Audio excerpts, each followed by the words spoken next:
Hey y'all. Let's see if anybody jumps in this Instagram. I'm excited today. I went and brought an everyday carry. I needed one. I had years ago, I had a P95, a Ruger P95, and it was just so clunky and heavy to carry in my pocketbook, and anywhere actually. So, the only gun that I have right now is a 22 LR. I gave that to my son. It's like a baby AR, and I also have my AR-15. Obviously, I can't carry my AR-15 everywhere I go, so I needed an everyday carry. Me and my kids, we go hiking a lot, and just for safety. I live north of Atlanta, and anybody that watches the news knows that it is crazy up here. So anyway, went and got this. It's the Taurus. I know a lot of gun tubers will probably be like, ugh, why did she get a Taurus? But it's the Taurus G3c, super compact, super light for me. I picked up a few guns while I was in High Caliber in Canning. Actually, I have to shout them out. The staff there was amazing. I actually held a few guns in my hand. What's important to me is the grip, making sure that my fingers touch, and subcompact, something that would be super light for me to carry. And tonight was ladies' night, so I went and I haven't been to the range in like 10 months. So I came back home after I made my purchase, and I got my AR-15, and I went and I shot my AR-15, and I also shot this, and he shot good. So I can't complain. Didn't have any jams or anything. I did this didn't rack very well. But it's probably a user error. I was right next to a lane, and a guy, he had a custom built 300 blackout that he actually let me shoot. It was kick ass. It was awesome. But my nails, and he did call me out on it, and I'm not above correction. I know I need to cut my nails down, but because I was trying to rack it without breaking my nails, I ended up cutting my finger. But didn't have a problem with it. Super compact. I enjoy it. So far, so good. We'll see. No problems there. So this is not exactly brag worthy, but I didn't do too bad being out of the range for 10 months. Got my headshot. I only missed about 4 shots. I don't know if you guys can see this. I only missed about 4 shots that were off to the side, but most of my shots were center mass. I had some good grouping going on. One headshot, one net shot. So it's very important. I mean, I know for me, going to the range, you have to go to the range on a regular basis. I'm going to get back to going to the range every week. Hey, Tactical Precision, how are you? I need to go to the range every week to get, it's a Taurus G3c. I was kind of torn about whether I should get it because I see a lot of experienced people go on YouTube and complain about it, but it shot pretty well for me. And the guy that I brought it from, in the store, said that a lot of people, that it's in high demand. So, I mean, and the guy next to me had a G2C, and he liked how it shoot too. I did try and pick up the Springfield, even though it's a subcompact. The Springfield to me was a little bit heavier than the Taurus. With the Taurus, like my hand, like my fingers, I have small hands. So what's important for me is that when I grip the handle, that my fingers at least touch. I'm obviously going to be carrying this thing a lot, and I wanted it to be light. Like I said, I had a Ruger P95. It was clunky. It was heavy. Me personally, I know Ruger is one of like the top brands. Mine jammed a lot when I use like lighter grain bullets. I would actually have to put like 148 grain in it in order for it not to jam. Maybe it was just the brand of ammo that I was using and why I was having problems with it.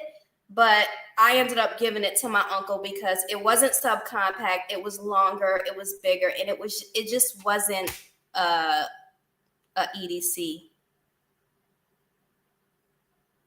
Yeah, I mean, I thought a Taurus was a name brand though. I didn't go, it's not a high point, but I don't see a lot of people saying good things about like a Taurus, but it shot good for me. Like it shot very well. The kickback was not like how my Ruger was. Yeah, it is.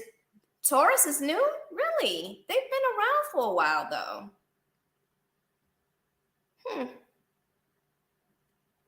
But nevertheless, so far so good. I like it. It shoots good. I used 115 grains in it and I had no problems with it at all. The only problem that I did have was, I don't know, maybe it's not oiled very well, because when I went to rack it, like it caught my finger and blood went everywhere. It wasn't very pretty. So it actually cut my range time short because I cut my finger racking it. And the guy was like, I just need to practice with it some more. That I just got it today, so I'm over it. I don't feel like I did too bad with shooting my AR and shooting this Taurus. I'm not even gonna lie, I saw this Hellcat. Oh my God, it was like a bronze color. It was so pretty. It was subcompact, but it is for such a small gun, it was still heavier than the Taurus. So maybe for my birthday, I'll go back and get that Springfield. I tried the XD9. That was too clunky too. So for my small hands, I guess the Taurus. I'm sold on the Taurus. I'll just keep using it. I would like to add some accessories to it, but I guess I don't have a whole lot of options. Maybe add a flashlight down here or something. But have you ever shot the Taurus? What are your personal opinions on it? Tactical precision?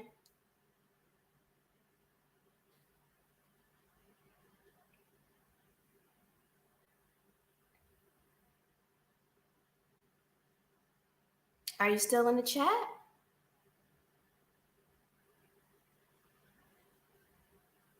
Well, that was my day at the range. I need to cut my nails. The guy was really nice. I know my nails are getting in the way, but that blackout he had, whoo, my shoulder is hurting. And he was schooling me like where I was holding the butt of the gun was in the wrong place. So every time the kickback happened, it was like pushing my shoulder back. And he was saying to position it like right here so it's pushing up against the muscle. But man, that 300 blackout that he had, and then he pulled out a shotgun that he built himself. I was like, I'm going to nickname this thing Thor. Like when he shot this thing,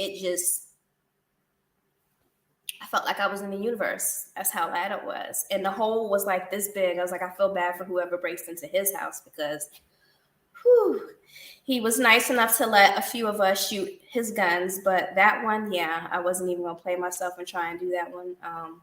I can't.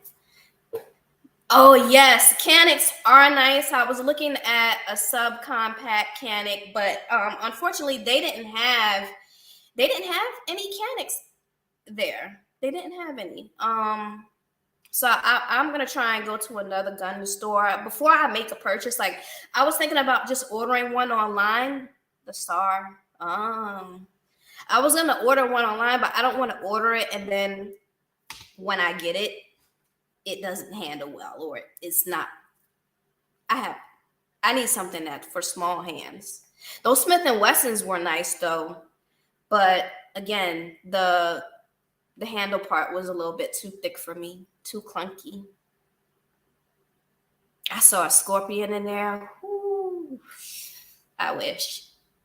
But I do need a bull pup, but I don't know how much of a kickback a bullpup is going to have, but I need at least 2 good home defense guns. I have an AR-15. I would like to have a shotgun, especially with, I do bug outs a lot, and sometimes I'm down in the swamps, and if I run up on a bear, I don't want to have an AR-15. I think that would just make a bear mad. Oh, Canic is the only new kid. But everybody always raves like the Canic is a superior gun, and if you have a Taurus, they put you in the high point. Like they treat you like you have an Android or something. Like you have a Taurus? No. I know people that have Canics. I've shot them. No, I'm not in Florida. I'm actually in Georgia.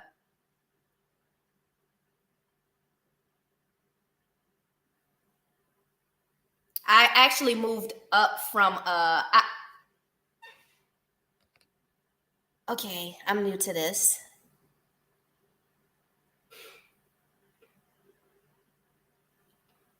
I just approved it. Sorry, this is my first time. Can you send Hey! Queen, peace. What's up? Forgive my hair. Listen, you see me. I'm a beginner with the locks. Me too. Listen, this frizzy phase, man, you see it. Yeah, I came on because you talking about some type of stuff. You talking about survival. Yeah. And you talking about fighting. Those right. are those 2 things brought me to creating my tactical precision training, and I like because of that I'm into the community. But yeah, back to the firearms. As far as Taurus, that was the first gun I wanted to purchase. It was either a Taurus or a Canic, right? Because they're price friendly. they're in that range where it's like, all right, I can spend on that. Right. And I ended up getting online, like you was talking about. I ended up getting a SAR 9, and the online purchase, I was kind of just eager. It was my first, not my first, but it was my first pistol. Because I bought a revolver first, a 357, a Taurus 357 Magnum. Okay. And that thing should not have been my first gun. To put it like that. It's as they say, it's a bear stopper. That's why I kept it, because they said if you go out into the woods, into the bushes, if you got a 357 and you shoot a bear, the bear gonna stop. Well, I mean, that's what I'm looking for, because listen, like I'm up in Tennessee a lot, but I'll be spending a lot of time in Mississippi, especially like in the Gulf area. So I know that it's going to be inevitable that I'm going to come up across one. When I'm in Mississippi, that's straight primitive camping. We're not buying anything. So we're deep in the thick of it, right? Even when I'm in North Georgia and I'm hiking, that's bear country. They got sign like everywhere. So right now, when I'm going out and I'm bugging out, all I have is my AR-15, right?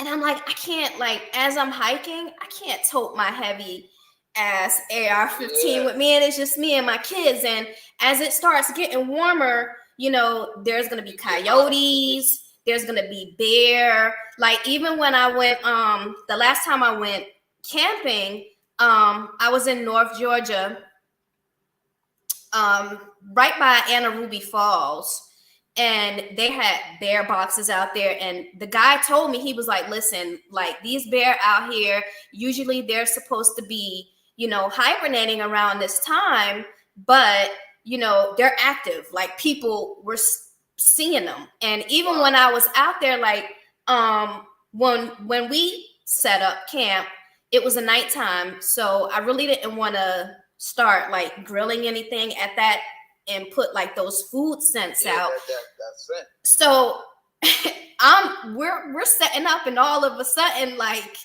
in the RV section, we hear people. I don't know if they were joking or what. they were like, Bear, get inside. And I'm like, oh shit. Like all I have is my AR-15. I didn't see anything. Luckily, there were other people by me that had some pretty big fires going. But it kind of kept me, on edge all night. I wasn't really able to sleep like that. But you slept like this. Right. No, I slept sitting up like anything you heard, you was like, what's that? the twigs, just I'm like, yeah. The funny thing is, like, I'm originally from New York, right? Me too. What part? I'm originally from Brooklyn, but I moved out to the islands, like Long Island. But I've never been camping. I've never did the camping, and I want to so bad. And this is like ever since I was a kid, I've always wanted to go camping. Ever since, I consider myself a bushman, like, okay, because I love the outdoors. However, I've never like actually been in the camping with a tent and pitching your own fire. I never did that. However, like my mom is from the islands, like Trinidad. So Barbados. Well, when I would go to Trinidad with her, we would kind of camp, but like we would, because it's always tropical, so we would go by the river and pitch some, put 3 stones together, put some sticks, make a fire, and cook right there by the river.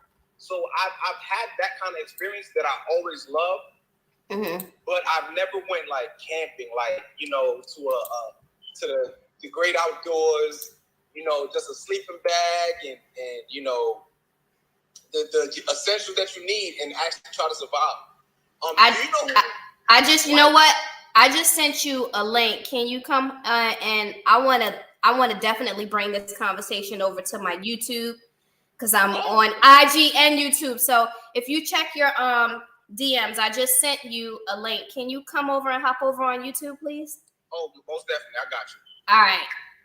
No, for real. I need you. We need to continue having this conversation. Yeah, I will. Most definitely. All right.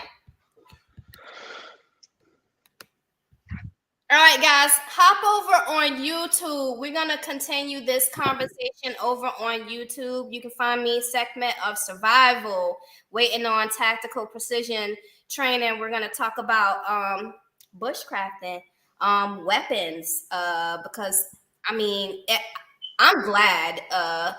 Questman, what's up? Can you see me? Yes, indeed, I can see you. I see. I'm so excited. We found a whole new person. Yes, indeed. That's good. That's what's up. You know how excited I am because I thought it's not a lot of us out there, that's bushcrafting. So, man. But nah, I was just telling him about, look at my new baby. So, my AR, right? My AR, the Yoruba in me. I named my AR Ayo, the Yoruba demon. I don't know if you watch like Nollywood movies on Netflix, but there's this movie called The Merry Men. And like the leader of the Merry Men, his name is Ayo. So, and he's bad, right? So I'm like, yo, my AR is going to be named Ayo, the Yoruba demon, right? So I get my Taurus today. And I was like, all right, when they rung me up, it came to 333. Wow. 8. Now I'm gonna go off on the spiritual deep end for a second. Uh-oh. So 333, Yoruba, Ifa, that's whose number? Ishu. So I'm sitting here thinking what I'm gonna name my gun, right? So I'm gonna name my Taurus Ishu. So if you have an issue, you can take it up with Ishu. But nah, I went to the range today, and I had to cut my range time short. This happened. So one of the guys that was at the range was like, you know what, your nails are too long. And I'm like, you know what, you're right. I'm not above being corrected. I don't get offended. He let me shoot his 300 blackout. It was exciting.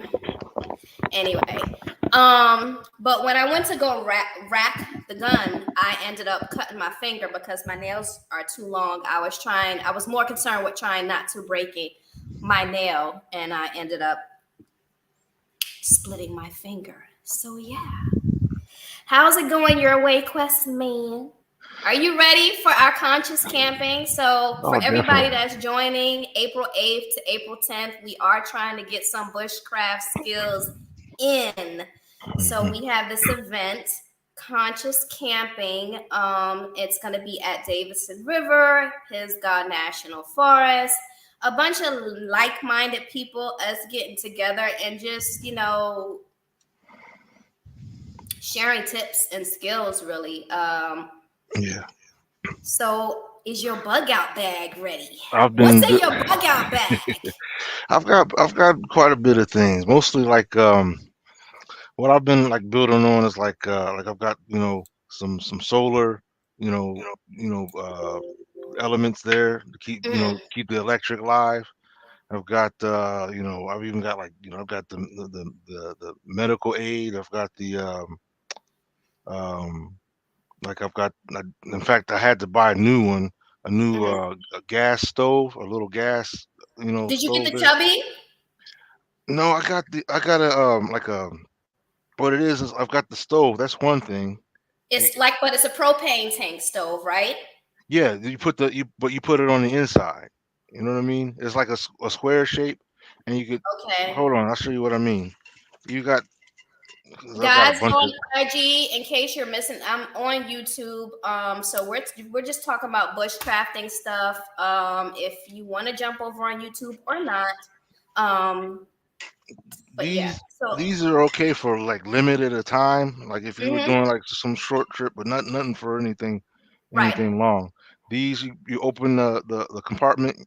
Of Okay, course, you so take those that off. you have a butane Yeah. fuel one. Yep. Okay. Yeah. See, the one that I have, how much were those butane cans though? Uh, And you should test it out so you know I think how it. Yeah. long Yep. that one can will last you. Um. Well, let's see.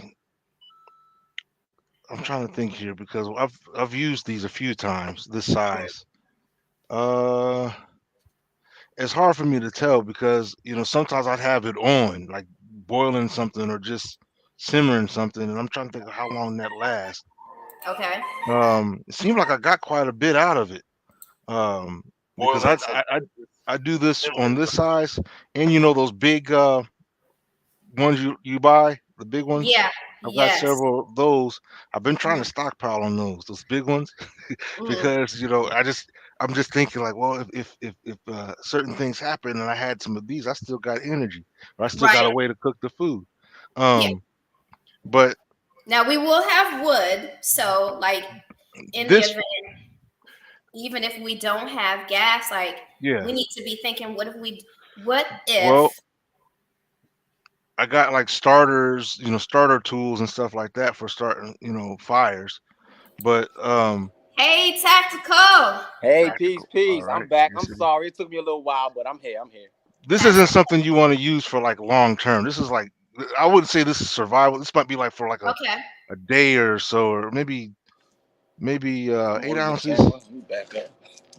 Yeah, it's not. I mean, you might be able to get a few days out of this if you're really struggling, Yeah. but after that, you're gonna want to find some like twine and dry wood and Hmm. and, You and, know and what? I was on one of the young ladies who I follow. Her name is Georgia Peach Prepping, and I was like, the last time I bugged out, I had a struggle fire. It was mad windy up here, and it rained, right? So I Mhm. had partially wet wood, and I had my chubby to cook on, but I also had my iron skillet that I was trying to like get a decent fire going so that I could cook, right? So I was like, well, Yeah. what is a good fire starters? Because those Duraflame fire starters, they are trash, Do you right? know how to make charcoal? No, I don't. But hold before you go to the Mhm. charcoal, right? So everybody started lighting up the chats, like just take a toilet paper roll, take dryer lint with petroleum jelly. I was like, I'm spending all this money on fire starters, and Yeah. literally the most effective shit you can use is right in your house. Like, it was just mind-boggling. So now I'm gonna go downstairs. don't Collect all them lint balls. don't throw the dryer lint away, kids. Yeah. We gonna save the toilet paper rolls. And one young lady was saying that she takes the dryer lint and she lines the inside of the toilet paper roll with petroleum jelly, and then she puts the dryer lint in it, and it makes it sizable. So how do you make charcoal, Questman? Well, it deals with like you gotta kind of like burn. So like let's say you've got your fire started, but you're running low on fuel. Well, you want to take that time to take the chunks of wood and cut them up. You understand, to where they burn easy, and let them burn to where they blacken. You want them to blacken real good, but enough to where um it's solid. It's gonna still be hard. Then you take them, you break them up in the squares. You know what I mean? You don't have to be squares, but just break them up into pieces. And what that does is allows you to be able to like when you take that and use it for, yeah, it allows it to ignite because it's fuel. It becomes fuel like that. Another thing that I like to do, you mentioned about the petroleum and stuff like that. I used to, I mean, as a child, I was kind of a menace sometimes, so I would figure out things. Oh, this is flamboyant, okay. And next thing you know, I learned what what we used to make these balls and catch them on fire just to see how long the balls will burn. Um, but you could take that petroleum, or it wouldn't be petroleum. It'd be like a spray, like olive oil. The olive oil spray, or something like olive oil, any type of oil like that, like a potent oil, not no not no canola oil or something like, but like a potent oil. Olive oil is potent, and you can use it. You can use olive oil like a lantern. You know what I mean? Strong olive oil. But anyway, you take the briskets or whatnot that you've made, and you can overnight soak them in some of that olive oil. That way, not only do they light faster, but they'll last a little bit longer. Um, the key thing is when you get things lit, the to let it die down a little bit, so that you just have the burning coals. You See, know you what I done mean? taught me something new. Look at this. You were Because supposed to be sharing this around the campfire. So tactical yeah, precision, where are you located at? I'm in me. PA, Oh, him. Oh, yes. Huh? Pennsylvania. Next door. Pennsylvania. Dang. They're the opponents. They're our opponents over there. In You said PA. Pittsburgh? Nah. Okay, I was Close about to to say Pennsylvania, Allentown. Okay. that's our That's football. I was gonna where say Dorney Park is. Pennsylvania is Ohio's football Rival, yeah. rivalries. We got this big rivalry that I've heard all my life. Pittsburgh, Pennsylvania, and all. So, Yeah, I know. man. And PA is a very like sports oriented state too. Like I said, Hmm. I'm originally from New York, so I went I there can as hear a your accent. Like, how you end up in Allentown? yeah. It's just because New York ain't it no more. Like New York is Yeah, I trash. hear yeah, you. It been that way for years, but some people are late to figure it out. Right. But yeah, yeah, for me, like just the whole like outdoors and being like I don't like city. City yeah, is outdated. Like I think we're going back to wanting to have your land, wanting to farm your yeah, land, yeah, wanting yeah. to make your own, produce everything. Like kind Right. of like how the Amish and the Mormons are. You know what I Yep. mean? Right. Like they're tapped out of society, but they survive. They get shit done. Yeah. You ever Right. ate their food? They ain't PA heavy, so their food is. And you be like, yeah, y'all Amish? I Right. thought you was. And I thought y'all got some soul in y'all food. Like everything is just different. It tastes better. The bread is fluffier. Like definitely, it's good. definitely. But back to the not to change the topic, but are y'all into bushcraft? Yes. I love bushcraft, and the people that's on YouTube that do bushcraft. I wish I could get into it, but they they tell you a lot about like DIYs for lighting your own fires. And one thing that I did hear of was I think it was the same using lint and ashes, or you can use a cotton ball. And I heard a cotton ball. Yeah, like I heard flatten of that. out the cotton ball and put the ashes in the center and roll it up like a you roll it. Yes. Yeah, you roll it right, and then when you roll it, you can use that now as a quick igniter. Like you can if you have one of the flint. Yeah, like the long matches. Yeah, if Let you me have a tell you flint, this. you could use the flint to get it started real quick. Yeah, with the ash and the cotton. the getting it started part is good, but keeping it sustained is the key. The thing is that that fire needs oxygen, right? And Yes. if you can reduce the amount of oxygen it has, it'll still be lit, but it'll be contained. And the best thing I think to use that with is like rope type, like a fabric rope, hemp rope. Um, if you take like a vase or whatnot that you could plug up, put the oil in there, like I was saying, olive oil, put that in the vase, or something that's sturdy. You don't want nothing that is flimsy, Like a not like a makeshift milk jug lantern. or something. What's that? Like a makeshift lantern. Yeah, like a makeshift lantern, and put You that know in what? there. One time when I was in when I went camping in Tennessee, the guys, they gave me a fire starter and it was like in tin. So it just sat in the tin and it kept the fire going. Mm-hmm. But See, I mean, yeah. we're in a time. If people have been paying attention, they're letting us know that I tell people all the time that things are about to shift in a very harsh, rude awakening type of way. You Right. understand? And they've been telling. I mean, in a sense, the establishment's been telling us in a politically nice way. You know what I mean? Because everybody wants to be politically correct and be professional politicians and all that. But if you look through all that, they're basically, putting the writing on the wall.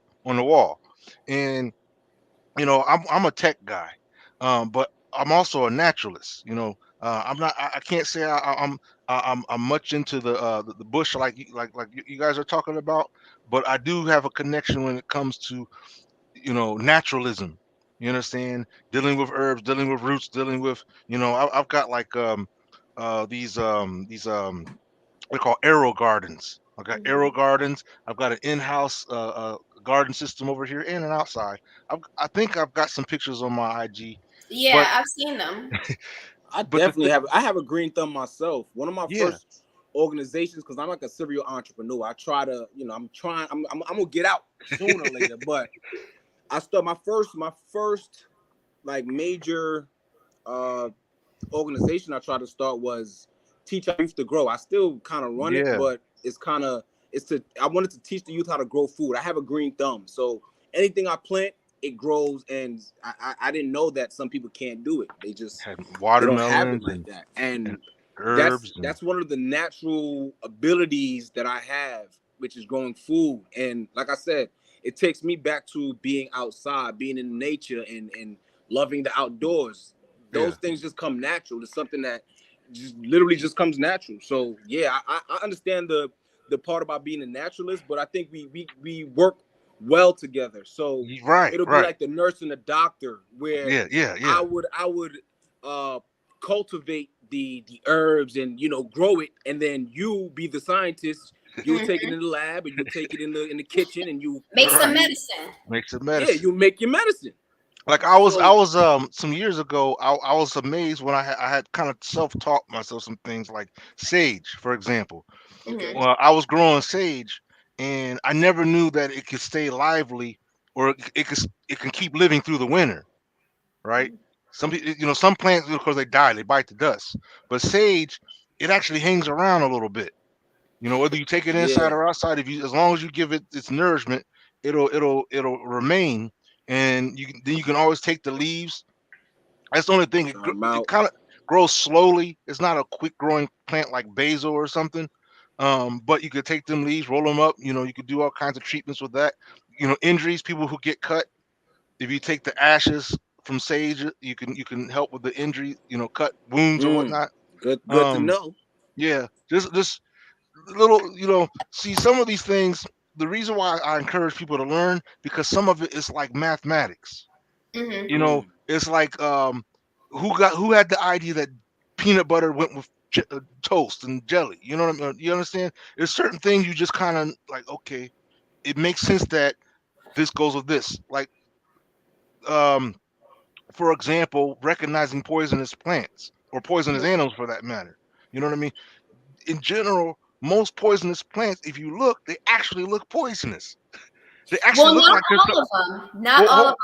I just learned that there is a plant that looks like a tomato, yeah. but it's not a tomato and it's poisonous. Okay, now look at that. Look at the plants like you're talking about there. Like like okay, what I mean that not that that you can see that this is sickly or something, but there's something about it that's off. Like we look at poison ivy, you understand? That looks like a baseball glove. The leaves have like a shape like that, right? Mm-hmm. But the way they look before it even gets to the point where you look at the sickly, sticky stuff, right? It just looks like it's off. And most poisonous plants and animals, even if they look innocent, there's something off about them that gives you a red flag. You know what I mean? It could be bright colors or a bright color or something in the way it's the plants, their flowers have stemels, which are like basically like the thing that helps pollinate it. But they'll be shaped a certain way.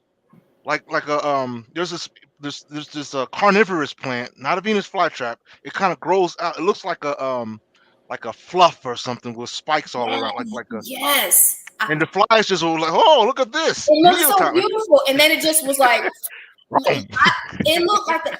Listen, I saw a video because I follow a few like nature channels because I'm a geek like that.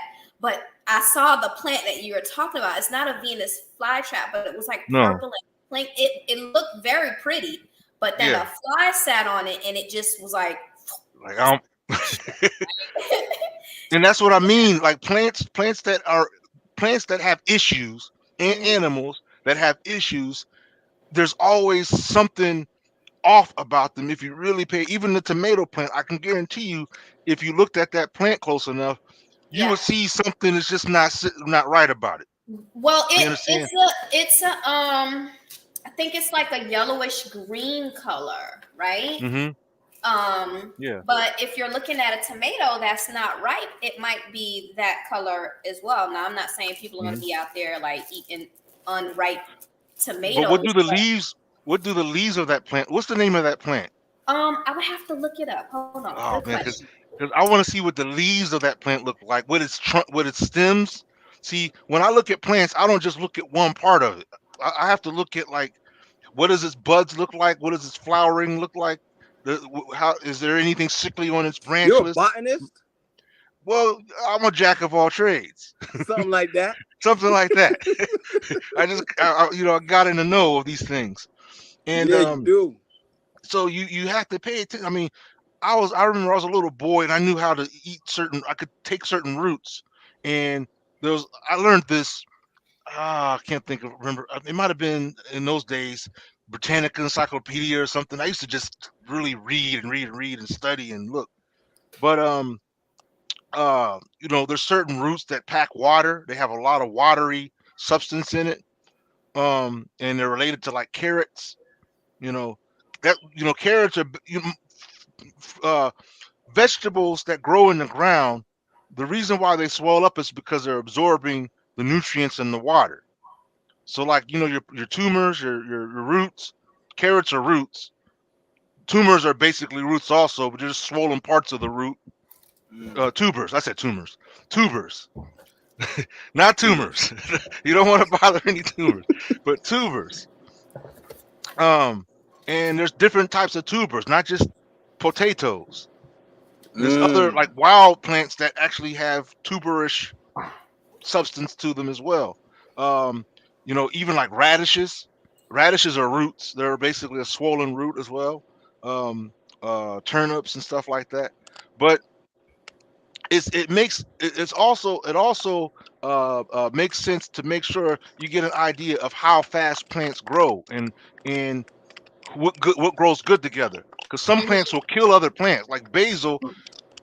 Certain types of basil will literally block out the light from any other plant that's around it. It'll Mint grow. too. Mint does that too. Mint. Yeah, So that it- tomato look-alike plant quest is yeah. called black nightshade.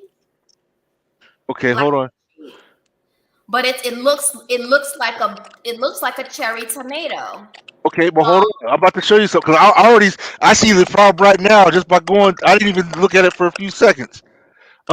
And I already see problems. Ah, come on. What, Yeah, the leaves are pointing? If the leaves are pointing up instead of laying flat well, on the. you got to think of human. You see, everything has an instinct if it pays attention. Even animals kind of when there's something that's off. If they're hungry, they may not care, and that's why they end up suffering for it because they're Mhm, starved. Like oh come but certain animals you'll know that they even a cow when he's munching in the grass, they're not eating grass. They're not just eating anything. They're mhm, eating choice parts of plants that are growing out. Their mouths are so big, Mm-hmm. so you think that they're just eating whatever's there, but they're not. So right. let's say they like cloves. That's what they're eating. They might be eating not even the leaves, but the flower parts or bud. Some like groundhogs like to eat the newly developed buds of certain plants. You Hmm. understand the flowers. Well, hold on a second here. I'm gonna get this. They also there's another so the nightshade. This plant it looks like it can look like a blackberry as well. Yeah. Um, but it's Okay. So here's where our problems are with this plant. okay.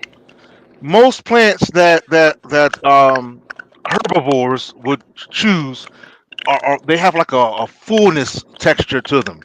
Like if you look at the shape of tomatoes and the texture of its skin, the surface Hmm. of its skin, also its size. Even a cherry tomato has like a like a plumpness to it. You understand? Fruits, tomatoes are kinds of fruits. They're not vegetables. They're fruits. Right. Um, Fruits, by the way, just so you know the difference between a vegetable and a fruit. A fruit is where the blossom swells up. That's what makes it a fruit. It's the blossom, the flower swells up, and it becomes the fleshy part. Vegetables, on the other hand, are usually roots that grow on the ground, or the leaves of a plant, or as I mentioned earlier, the tubers of a plant. That's a vegetable. Anyway, this right here, their size, when they're at their height, that's the ripe ones. You see the black ones, they're small. You understand? Which chances are means that their seeds inside are a little bit large. They're larger. Like they probably have seeds about the size of a corn or something. Corn kernel. But so you see that it's real thick. You ever see like certain berries on trees that even birds won't bother because the shape, the size of it tells that there's nothing there of substance. Nothing there of substance. Look at the branch. Remember I was telling you about the branch? Yeah. Look at the branch. If you look at the branch, you can kind of see a sickly look. Usually, when tomatoes have like a furry branch. They have like Mm-hmm. little tiny Fuzzy. furry, but it's a it's what I want to say. It's like a fibrous type of fuzz. You Yep. understand? And it's in sync. It's not like patchy. If you look here, you see like a patchy. You see dark spots. You see you know stuff going up and down where before you even get to the fruits. You understand? These things, if the leaves, automatic. I know the leaves aren't something that I recognize from edible plants. Um, it could be tricky on a sense that those flowers right there resemble the same flowers like peppers. Hmm. Peppers like jalapeno peppers and certain other peppers, chili peppers. That's what I was going to say. Chili peppers bud just like that almost. Hmm. The only difference is they hang. Hmm. Chili Yeah. peppers hang. They don't. They're not going to come out like this. So anyway, the branches right there is what I was pointing out. That kind of when I'm looking at a close-up picture of this, and the branches tell me that there's something sickly about the plant. Let alone not even mentioning the fruit. Okay, Okay. you don't see any transition between green, red, black. You just see green, black. You understand? Huh. And even your Interesting. berries, most of your berries that we eat, they have a transition between green, Mm-hmm. red, black. You understand? Here you just see green, black. There's something Right. fishy about that. I'm not saying there's something fishy about black, but there's something No, fishy I about this understand. one right here. So there's just things that you got to think about the norm, like like for example, if we look at each other and somebody is sickly, Mm-hmm. even if they put on a poker face or whatever, right? Eventually you're like, well, wait a minute, dude, something ain't right. Something You'll he point it coughing out. a You little feel bit it. too The much. vibes, You the have Yeah, to leave vibration, that behind. right. energy gonna speak. So you just have to really pay attention, and sometimes even watch what other animals do. Like for example, um, what I was saying, groundhogs eat a similar diet to us. So some of the vegetation that they eat, what I'm talking Mm-hmm. about is the vegetable wise, Okay. is edible to humans also. You understand? And they choose carefully what type of leaves they eat. They don't just eat any leaf. So you're saying in a while we need to pay attention to what the groundhogs is eating. Pay attention to the groundhogs, Pay attention to the squirrels. groundhogs. Your Especially ground. sound. Hmm. Your sound. Is that mine? Yeah. It is. It could be me. I don't know. But yeah, my phone is about to die because I'm on my phone instead of my laptop. Oh.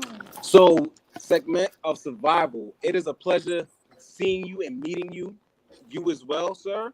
And Likewise, I we're would, gonna have to do this again. We need to have listen, we need to have these community whenever you do bushcraft it, send conversations. me an invite and I'm gonna pop through. Yes, Put it indeed. like that. Whenever you have one of these on your Facebook, Facebook or YouTube, send me a stream a StreamYard link, and I'm in here because I All love it. right. I love the build. I love Yes. to like one hand wash the other and both wash the face. So Yes, indeed. I love to unite and build my community. And I say to Segment because I love Segment. She's a powerful deity, and Yes. I rock with Segment. All So right. peace to y'all because my phone gonna die, and I don't want to Peace be and rude and blessings. just cut Thank out. So I'm you. letting y'all know. But All peace, Yes, right. man. indeed. One love, and I'll be back. Trust. All right. Yeah, these are my choice kind of conversations. Right. Like And this is important because like if we're out, like let's just say we do run out of food, and we do need to survive on what's out there. We need to know like we need how to to be able to harvest, how to identify our plants, like what can be used for medicinal, what prime example, if you run out of toilet paper, there's a special kind of lettuce. We kill it. Weeds that grow in your yard. I forgot what it's called, but it's a kind of weed. It's not poisonous, but you can use it as a tissue substitute. Like we need to know this stuff. Um, um things like how like for example, how to like let's say I was going to say harvest, but before we even get to the harvest part, being mhm. able to graft plants. Right. um what was I just thinking about? I just had the thought there. Being able to graft plants, being able to transplant them from one location to another and keep them sustained and growing, knowing what soil is good for what plant. um like I said, some plants will intentionally grow in a certain way to kill Mhm. other plants, and some plants don't like being near other plants. You know, plants are real particular, like people almost. And in a sense, they respond to vibration. So there has been proof where there was a lady who would read to her plants. I You know saw what I that. mean? And the Talk plants to would them. Give them literally, names. yeah, and they Yeah. would just grow like this amazing ways, right? Hmm. So there is a. I always tell people, I said everything is aware of us. Now, when Right. are we going to become aware of everything else? You see the birds on the wire. Who do you think you're watching? They're sitting in the wire like, what are these people doing today? They're watching us, seeing if we drop something, maybe, but so all that type of stuff, paying attention to birds, paying attention to flight patterns. Right. Sometimes especially the birds, because yep. I mean anything Storms, this gas, storms, the birds will just start. Pay attention to, like if there's like areas and you see things, just avoiding certain areas, like animals that. Or you know what? Another thing that when I mean this is the obvious, when I'm out in the woods and everything just goes quiet, that means that you're a target. You're there's a predator. and they're hungry. They're like, oh, we got us a meal ticket right here. Shh, hold on, don't howl right now. Right. That's how. But see, here's what happens. We grow up around people so much, and that's anything's wrong with that. But when we've become westernized, it's made us become numb to being in sync with our nature and the nature that's around us. We're dealing with a people, and this is one of the things I'm going to talk about, on a live. We're dealing with a people who are addicted to control. You understand? I mean, if you go to Africa, you don't see anybody owning a dog. You just see dogs, and they might be around somebody's home, and they might be feeding them or something, but they're not. Nobody's going around to Kroger's or Walmart to buy sacks of dog food. Right. You understand? Same with cats. Nobody's owning a cat. It's just there. It's part of the environment. But their mindset is they've got to be able. Because think about what other reason. I understand we like the comfort. We like the companionship of some sort. But I mean, as far as feeling that you possess and you can control, you can take it to the vet and get it neutered and spayed or whatever, and you're dominant over the life of this creature. Think about the mindset that may have. Our ancestors didn't do this. We do this because, like I said, we've taken on Western ways. I mean, this is why it's hard for us to deal with miracles. This is why it's hard for us to deal with any type of mysticism, I'm talking about African ancestral mysticism. And Go ahead. That takes us into the next topic, right? Because I posted a post on my Instagram that did not get a lot of likes. So I went into work today, and one of my coworkers was like, "Where's your green?" And my response was, "I'm not Irish, I'm not Catholic, and I'm not Christian." Right. And it's nothing to say bad against any of those groups of people. It's nothing. Right. I mean, we can't, as a people. Here's my thing. What is the true meaning of St. Patrick's Day? Right? We can't, as a people, say, I feel bad for what's happening, what the Russians are doing to Ukraine. Right. That is the epitome of this holiday. Like, St. Patrick wasn't even Irish, he was British. And he brought Christianity to Ireland. And he was against the Druids, and he was against the Twa people, because they believed in mysticism. Okay. Or their brand of mysticism. Right. So there was a genocide that went on in Ireland where there are no, like, the traces of the Twa people were pretty much wiped out, and so were the Druids. So to me, it's like, what's the word? Hypocritical? No. It's just cynical to me that there are a lot of people out in the streets really. You said the people that were killing were the Irish, right?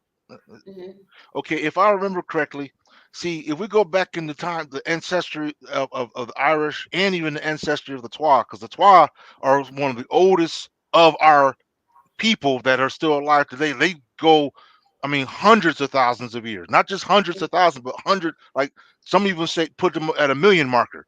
You understand? And if you were to, if those who have consulted the Twa, the Twa would tell them we've been here as long as we know, and that's the same people. The same is the case with like the Afar.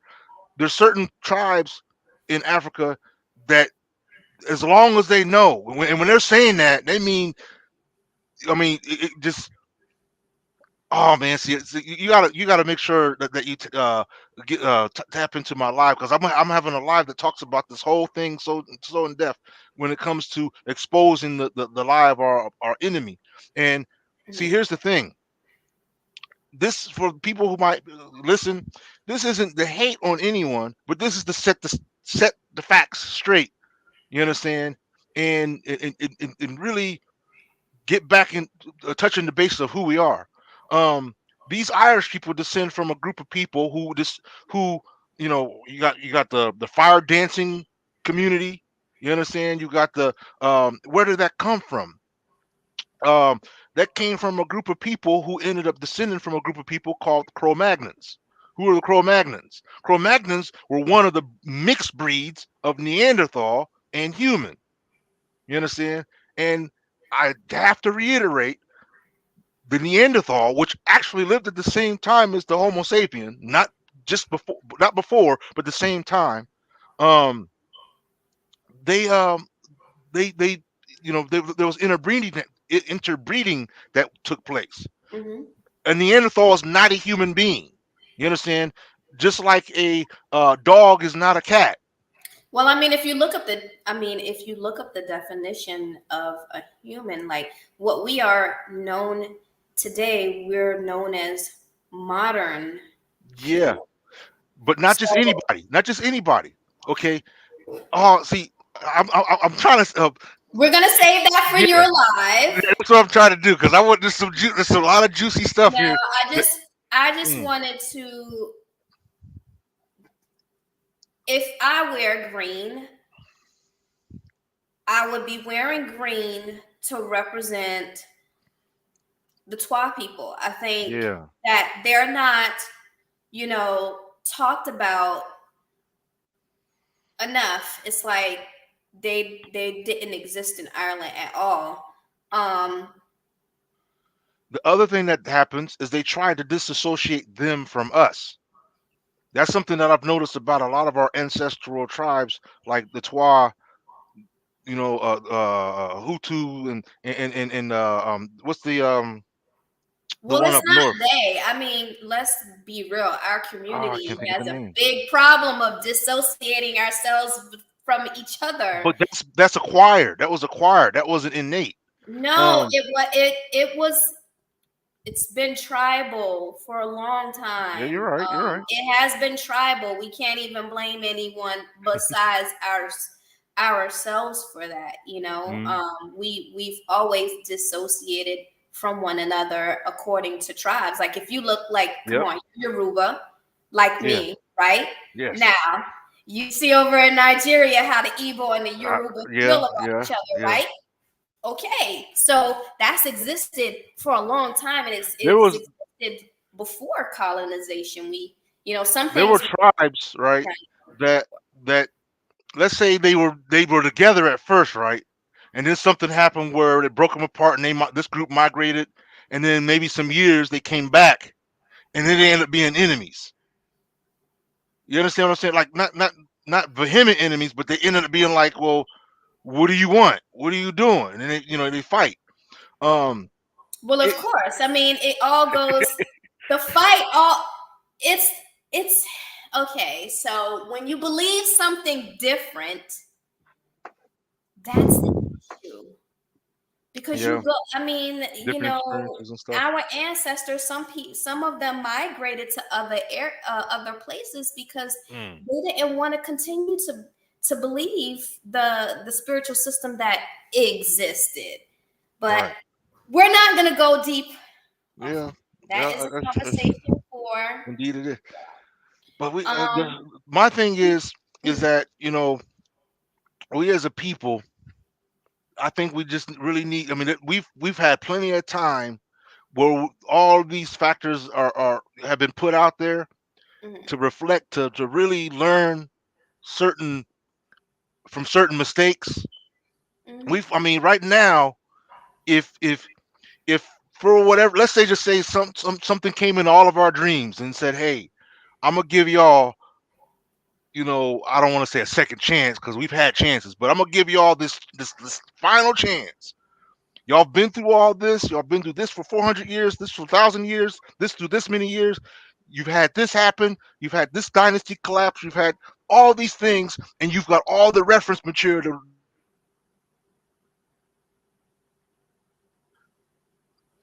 to get it right.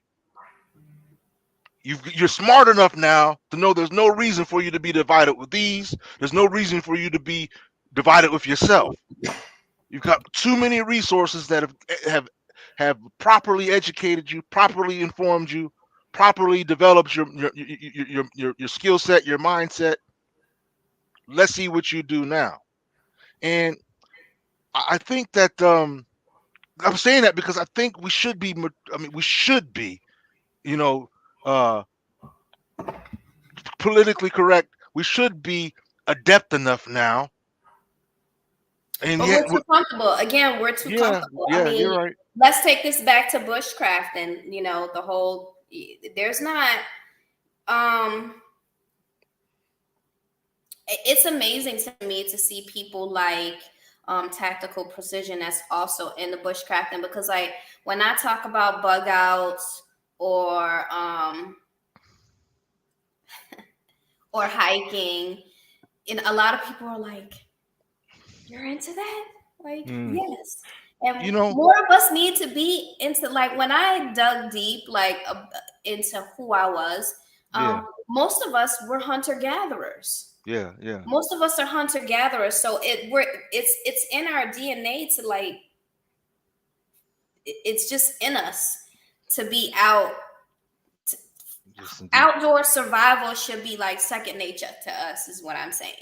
I don't know why I'm not going to say I don't know why we're so comfortable. I don't know what it's going to take to get more people, it's going to take the bushcrafting. Maybe it's going to take it getting worse. And I don't know. Maybe it might not get It's going worse. to take drama.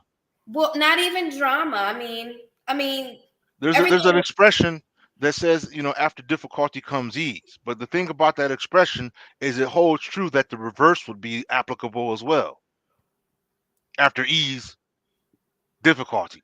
Like if this whole conflict continues, right? If I know that they were negotiating peace, and talking about, possibly trying to end this, right? I mean, inflation is already hitting us. I was just talking to my coworker today, like, I'm sorry, I'm still hung up on student debt. Like, we literally asked this Brandon in office to wipe out student debt loads, and they said no, because that would put the country in the debt. But now we have 800 million and 13 billions of dollars. Like, who do we have to be to get help? We can't even help ourselves. And that's what people need to look at and realize, like, yes, you do need to start prepping and thinking about, what if the whole power grid goes down? I did grocery shopping, and I was talking to my mom, and I'm like, I usually do my shopping online, and then I just go pick it up, right? There was no chicken. None. Yeah, and I'm like, how does that happen? I've been pointing out these Walmarts.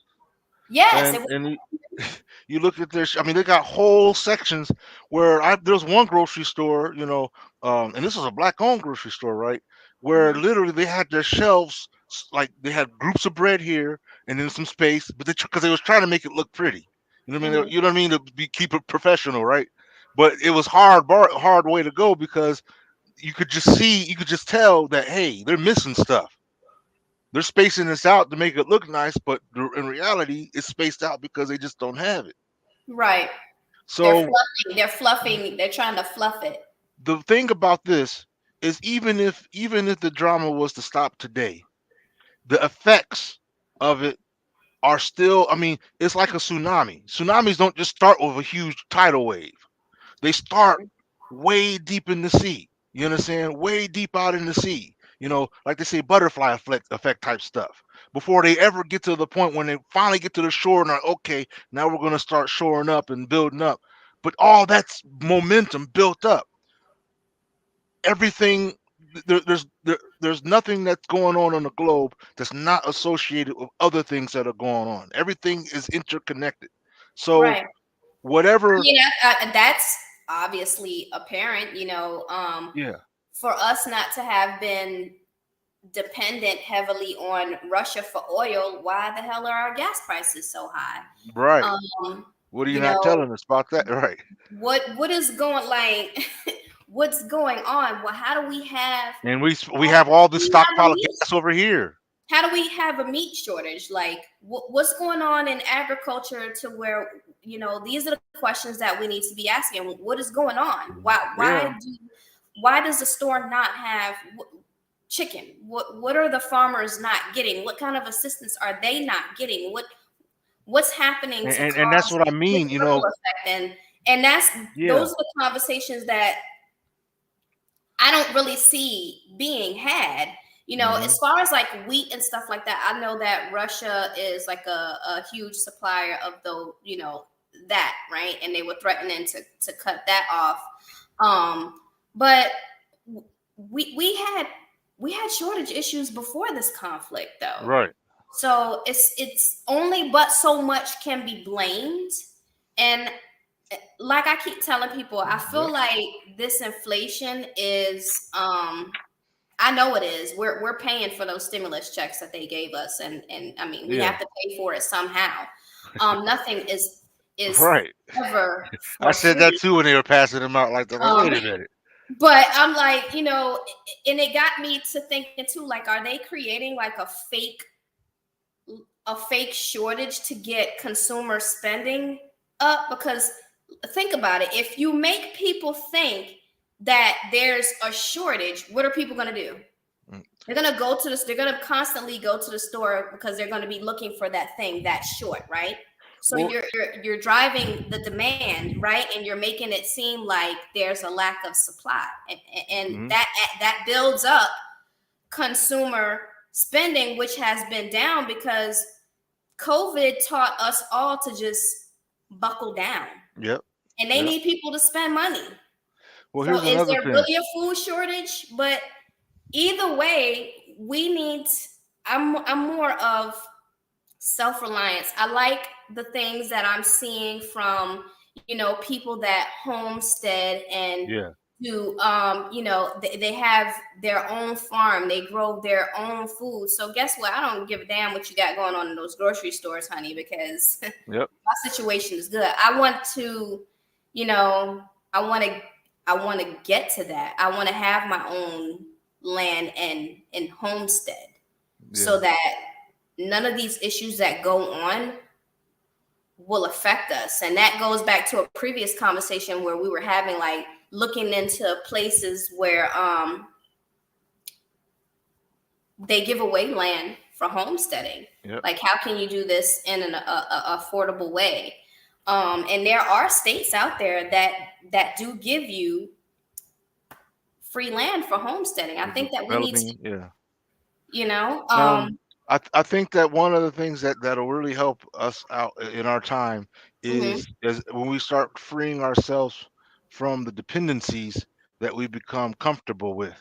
There's a lot of dependencies. One, is the myth of that the establishment is somehow invincible or almighty. Okay, right, when you rid yourself of that and realize that these are people, and they're failable, and just like anybody who can make a miscalculation, make a regardless of how many people, whether it's 100 of you, 100 of you can fail. You understand? 100 of you can succeed. Um, but the bottom line is you're not invincible. You're not almighty. And so, for me to be attached to you like this, as if you were, and have these dependencies, is develops a weakness in me. I'm on a planet where by by nature I breathe oxygen. So what do I see around me? Or feel, I should say, or experience around me? Oxygen. So it's ready there. I don't have to go to Mars to get the oxygen. It's right as soon as I come out of the womb. Boom, the essential ingredients of what helps me to survive is in my environment. You understand? And we've, as I mentioned in one of the talks, many of the things that we've achieved, like with technology or whatnot, a lot of that, like the internet, came from our minds. You understand? I'm saying that to say that, you know, we we as a people have the capacity to be self-sufficient if we wanted to be. We do. But like I said, we have these dependencies, these illusionary dependencies, where we believe that somehow, some way, we can't make it unless they guide us, or unless they give us the go ahead or the But instruction. you know what? The only thing you could do is, I mean, you can lead a horse to water, but you can't make them, drink. That's why it's just so important to, I'm more interested in trying to like learn and build with like-minded people. I'm not trying to drag anybody along and and that's how our forcing ancestors to were. learn outdoor survival, or even homesteading, or being, or self-reliance for that matter. And people get offended by that way, because Well, I mean, they feel entitled. They feel like somehow I'm not gonna sit here. I'm just not going to sit here. Nobody is promised tomorrow. Exactly, I'm not gonna waste my time and try and convince you, over here that's comfortable, why you should be learning outdoor survival. I'm not trying to, I'm not gonna waste my energy. And the key thing is the survival. To teach, I'm learning myself, but you have to be willing to learn. You have to have an open mind. And I'm sorry, I'm not dealing with no stubborn mind. Right. People like that, if the shit was to hit the fan tomorrow, it'll be people like that get us killed. So no, I'm not. I remember, and people can be offended if they want. I mean, I'm sorry. That's just not. I remember I was talking to a person, who felt some kind of way because I talk sharply sometimes. When I talk sharply, when I feel like the person is not going to accept the humbled way of me responding. If I feel like I'm telling you that this isn't what I'm not involving you in what I'm doing here. I don't think you're going to accept my humble approach. So I'm going to speak sharply so that you get the point immediately, right? Because I don't have time to, when I'm trying to survive and trying to, get to my objectives, I don't have time to entertain your lack of. You understand? Listen, I don't even waste. Yeah. I'm glad that I came across, Tactical Precision, and he jumped on my live. Yes, like, there's so many people on YouTube that I watch, that I learn from. There's so many like-minded people out there. Even the prepper group that I belong to with my cousin, like, at the end of the day, it's like we're here. We're here. Like, we're way past that. And I'm sorry. I'm not about to waste. I can't waste my energy trying to convince people, hey, like, you really need to start, stocking up on some non-perishable foods. You really need to start stocking up on water. Like, get your bug out bag together. Like, do you, are you comfortable with, if you had to pitch a tent out in the middle of the woods, can you do that? Can you walk for miles? Like, I'm the only thing that you can do is just hope that you come across like-minded people and build with those people. Those are the people that I am trying to commune with. And it's I always tell people, who say, I say it may not be easy, but it's not impossible. I believe that, like I said, I believe that I don't exist in something that I can't exist in. You understand? And the minute I'm existing in something that I can't exist in, I just don't exist anymore. You understand? That means it's, time to tap out. It's like, for example, if a person's in water and they can't swim, eventually they're going to tap out because they're going to drown. Okay, you're not meant to live in the water and breathe in the water, but it, the- in all things being what they be, I believe that I'm designed to survive life on this planet.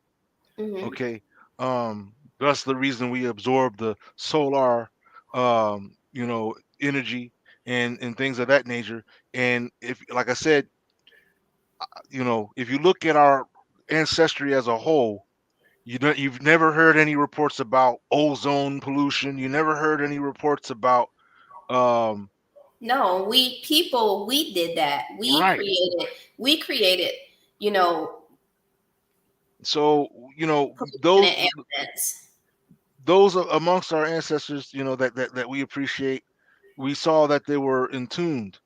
They Hmm. they, they lived with nature and They not respected nature. We don't have a right, respect. We have, and I'm not gonna say I'm not gonna speak for a large group of people. Some people don't, have a a respect for nature. right.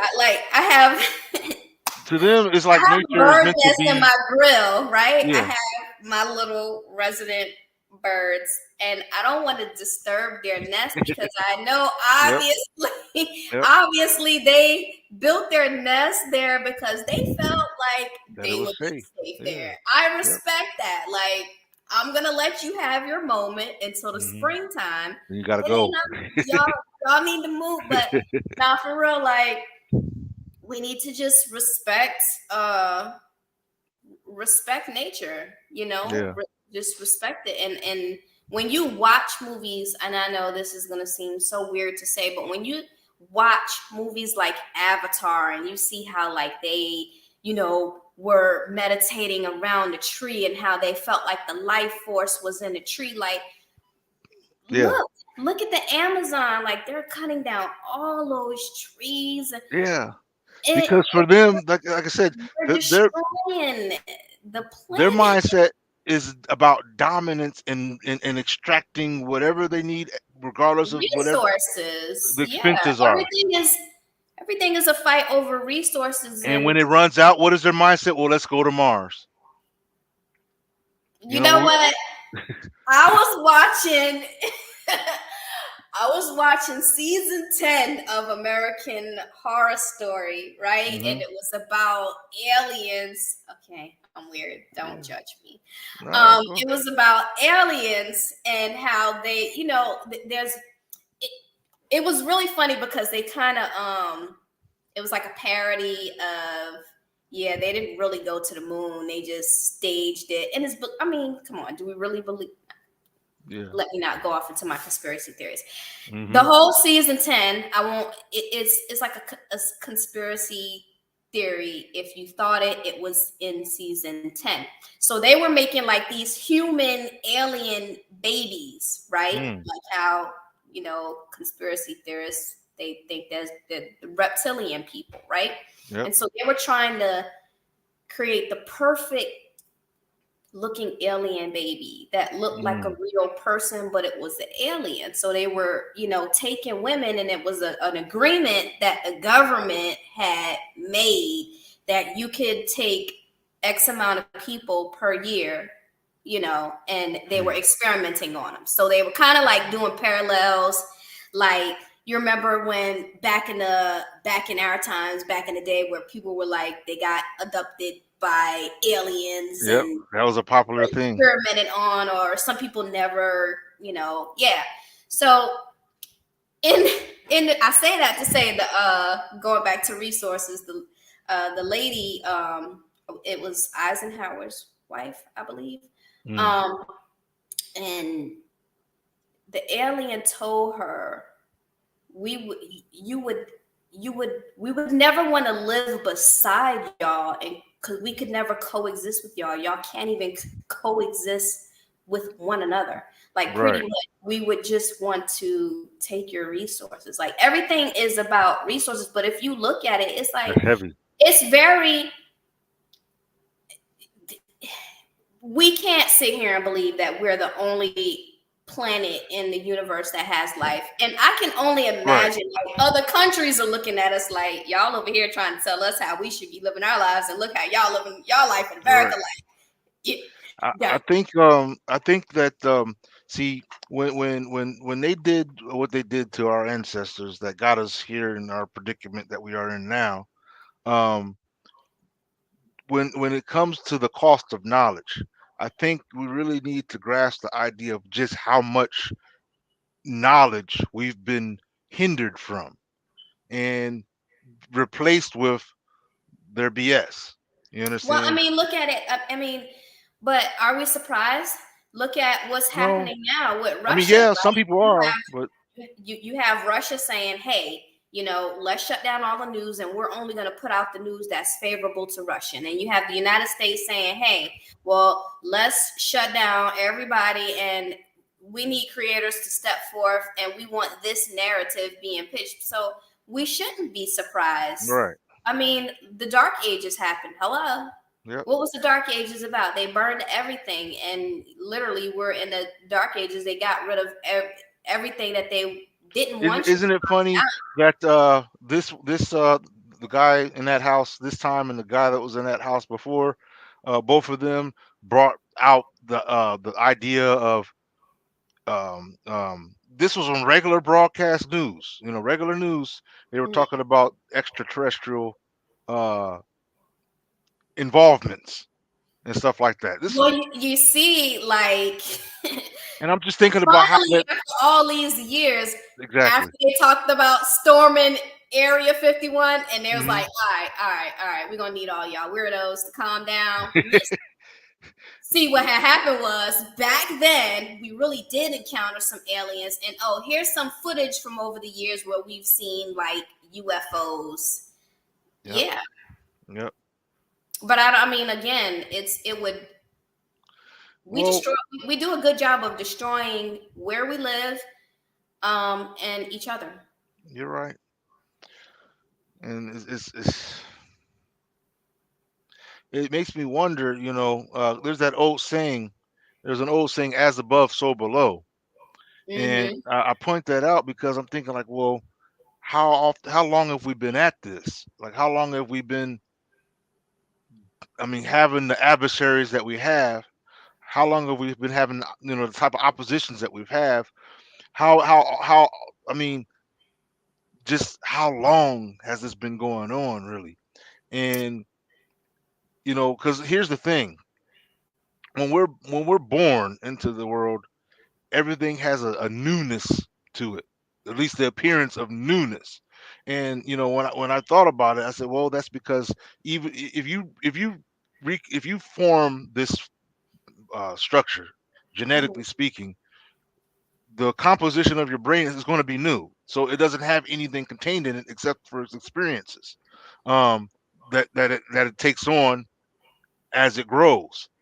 So you wouldn't remember anything per se because the brain is new. I'm talking about you, the one manifesting the body, wouldn't remember anything that body contains until that body experiences it. But there's impressions. For example, if you smell a certain fragrance can cause you to remember something way back many years ago. So they say that fragrance is one of the senses that reaches the soul. That's what the spiritualists like to say. That fragrance is one of the things of this realm that reaches the realm of your self, your Mm-hmm. being.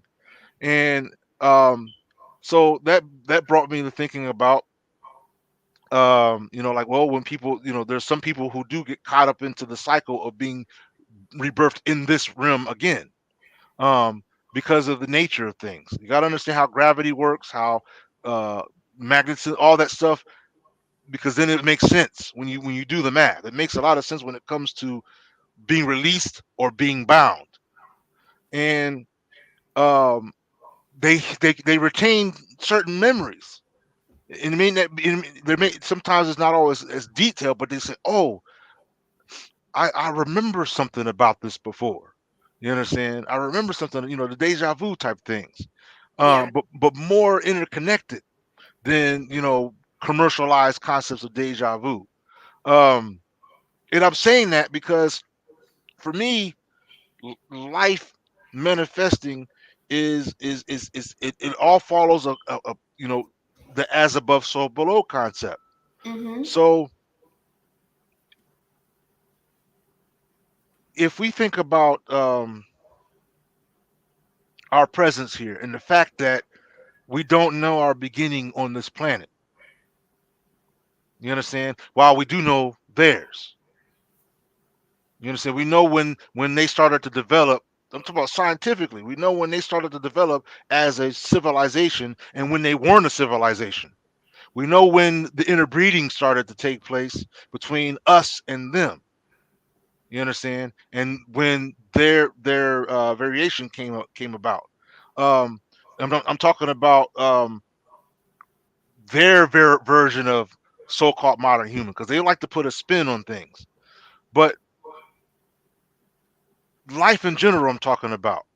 If the fact that let's say it this way, and there was an artist who kind of put this into perspective at one time, where if you were to manifest on Neptune or something like Neptune, how would that be possible? I know I'm kind of going out there a little bit, but if you were to manifest, you would have to be um, harmonious with the environment. Okay, if if I'm observing with this Earth formed body, perhaps my structure wouldn't be capable of seeing the manifest form of a body on Neptune because it's not compatible. You Well, I mean, understand? again, survival goes back to adaptation. Yeah. You know, as as our reality changes without going too deep, because we could be here all night. Yeah, I know. Um, as our reality begins to change, I think at this point, I'm Well, here's the thing. we have to either you adapt or you don't, and it's going to be Yeah, yeah. survival of it's going to be survival of the fittest, just like you know um And see, in this, there aren't any books per se. The book is in the nature of a thing itself, and our tools, our ability to reason. Okay, we have a natural ability to reason. See, I tell people all the time, you can do it if you think about it. And I said the well, reason why. some people the problem is some people need to be told what to Yeah, do. but Some that's in the people nature of have to things be too. led. A lot of people are looking for someone outside of themselves to save them, and like you have to look at yourself to save yourself. I'm not dependent. Like, listen, if something if bombs start dropping tomorrow, I'm looking to myself to Yeah, save me and my self-preservation. kids. I'm not looking for anyone else.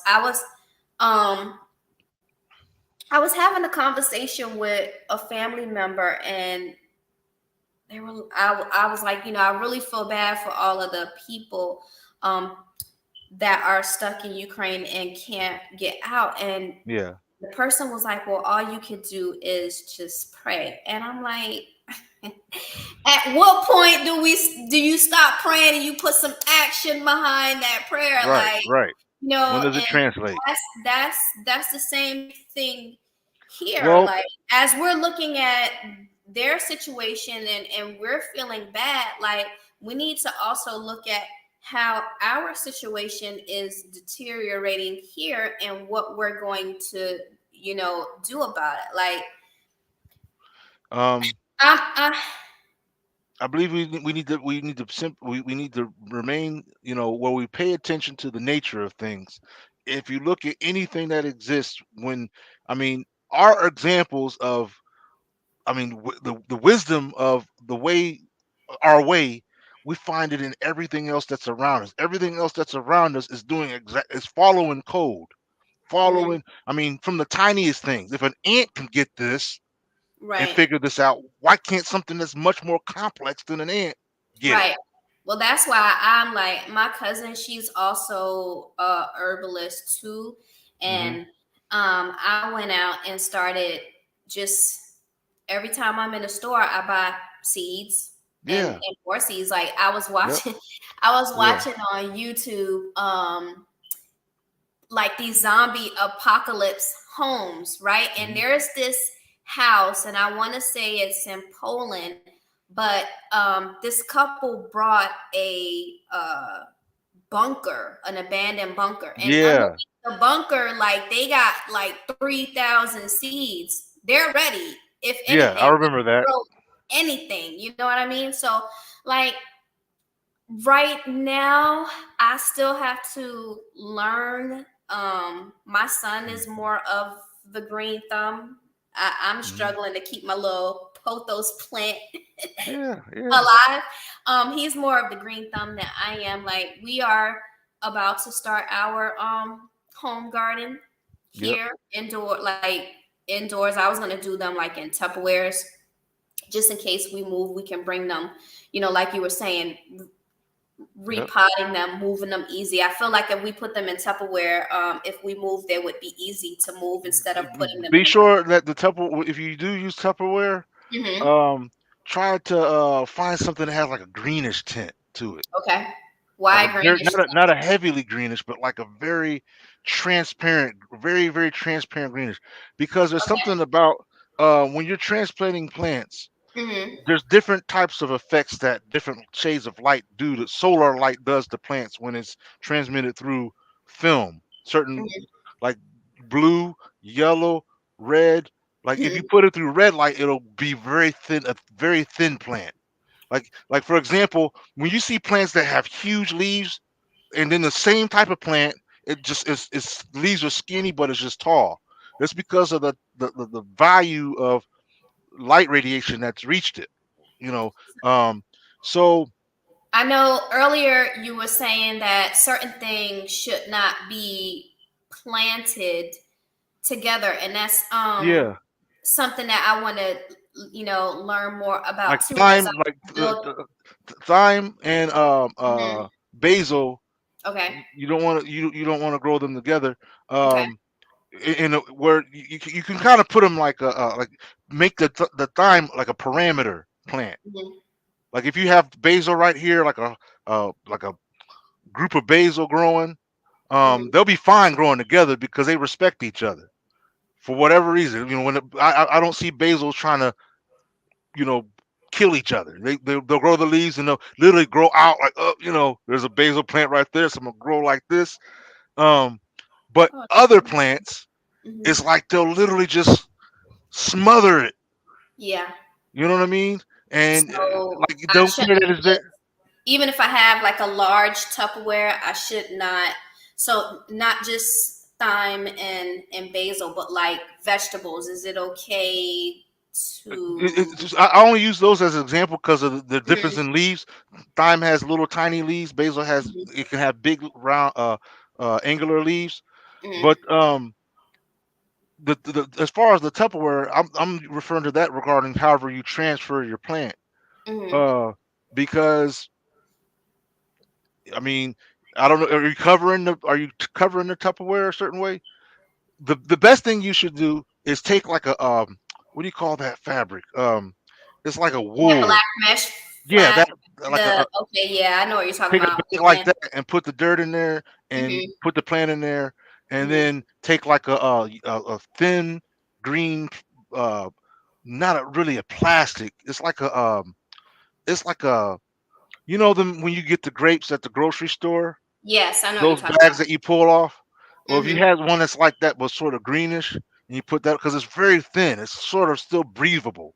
Mhm, But like mhm, trash bags and stuff aren't breathable. Plants need to breathe too. They breathe in carbon dioxide, but it's still breathing. They mhm. have these things called stomates under their leaves. That's their nose, so to speak. Their noses, their breathing methods, Okay. mechanisms.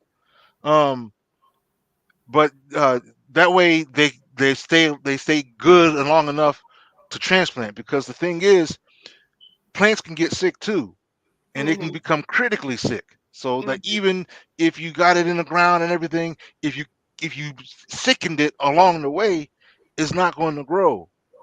It's too late. It's already sick, fatally sick.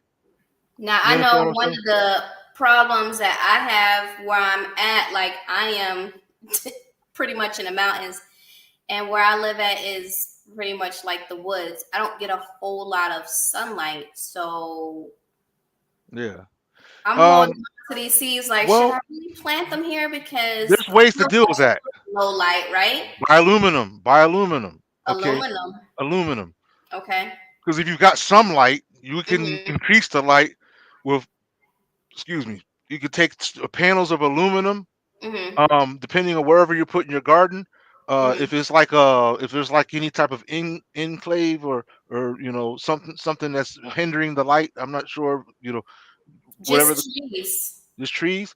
I'm in the Okay. woods. Yeah. Well, in that case, you probably want to try to find out if there's any area where there's light that's persistently I do. beating Yeah. the ground. But Mhm. that don't just mean the plant there. You want some plants that's bliss to them. Mhm. Their flowers will be all big and everything, just in that little spot. But some plants you can actually take the aluminum and reflect some of that light off of the aluminum, and that's all they need to do. They just need to know that the sun cares. Mhm. Like, oh, you still there? Okay, I appreciate you looking out. You got the aluminum reflecting some of that sunlight. Mhm. Um, there's also certain things you could do. Um, because what some plants are actually trying to get is just like I was saying with cows. When you see Mhm. cows munching on grass, they're not just Mhm. eating any grass or any type of thing that's there. Plants are also not absorbing just any kind of light. Some plants are picky light eaters. Mhm. Some want ultraviolet energy coming from the sun and nothing else. So that's why some grow a certain way. Some will grow in crevices because they don't want all that sunlight. They Mhm. don't want all that type of light. You understand that type of light? Um, so they might want just like a ultraviolet form of light, or more of a some want all that smoke. You understand? They want all that heat. Bring it on, and they thrive off of that. Um, like But vegetables, for the most part, are low light, from what I've it depends on researched. the type of vegetable, because Okay. and the other thing about that, like kale and Mhm. certain types of like cabbage and lettuce, these are water hungry plants. Ah. Um, and not only are they water hungry, but they need space. You understand? They need room, elbow room or leaf room, so to speak, Mhm. um, to be able to grow. See, certain plants, if you put them too close together, it'll Mhm. stunt their growth. They won't grow as big as they normally would because they like know that there's another plant over here. Even if they're not even touching, it could be like right here. It still knows there's other plants over here somehow, and it won't even put a leaf in that direction. You understand? Because it knows that there's something there. Um, the same thing. Another thing is that's why I was telling you, when you're planting in a forest, a wooded area, look for Mhm. spots of light, because if there's a branch or even a twig, that the shadow that the twig casts can affect the direction the plant grows also, because Okay. the response, some plants are very very sensitive.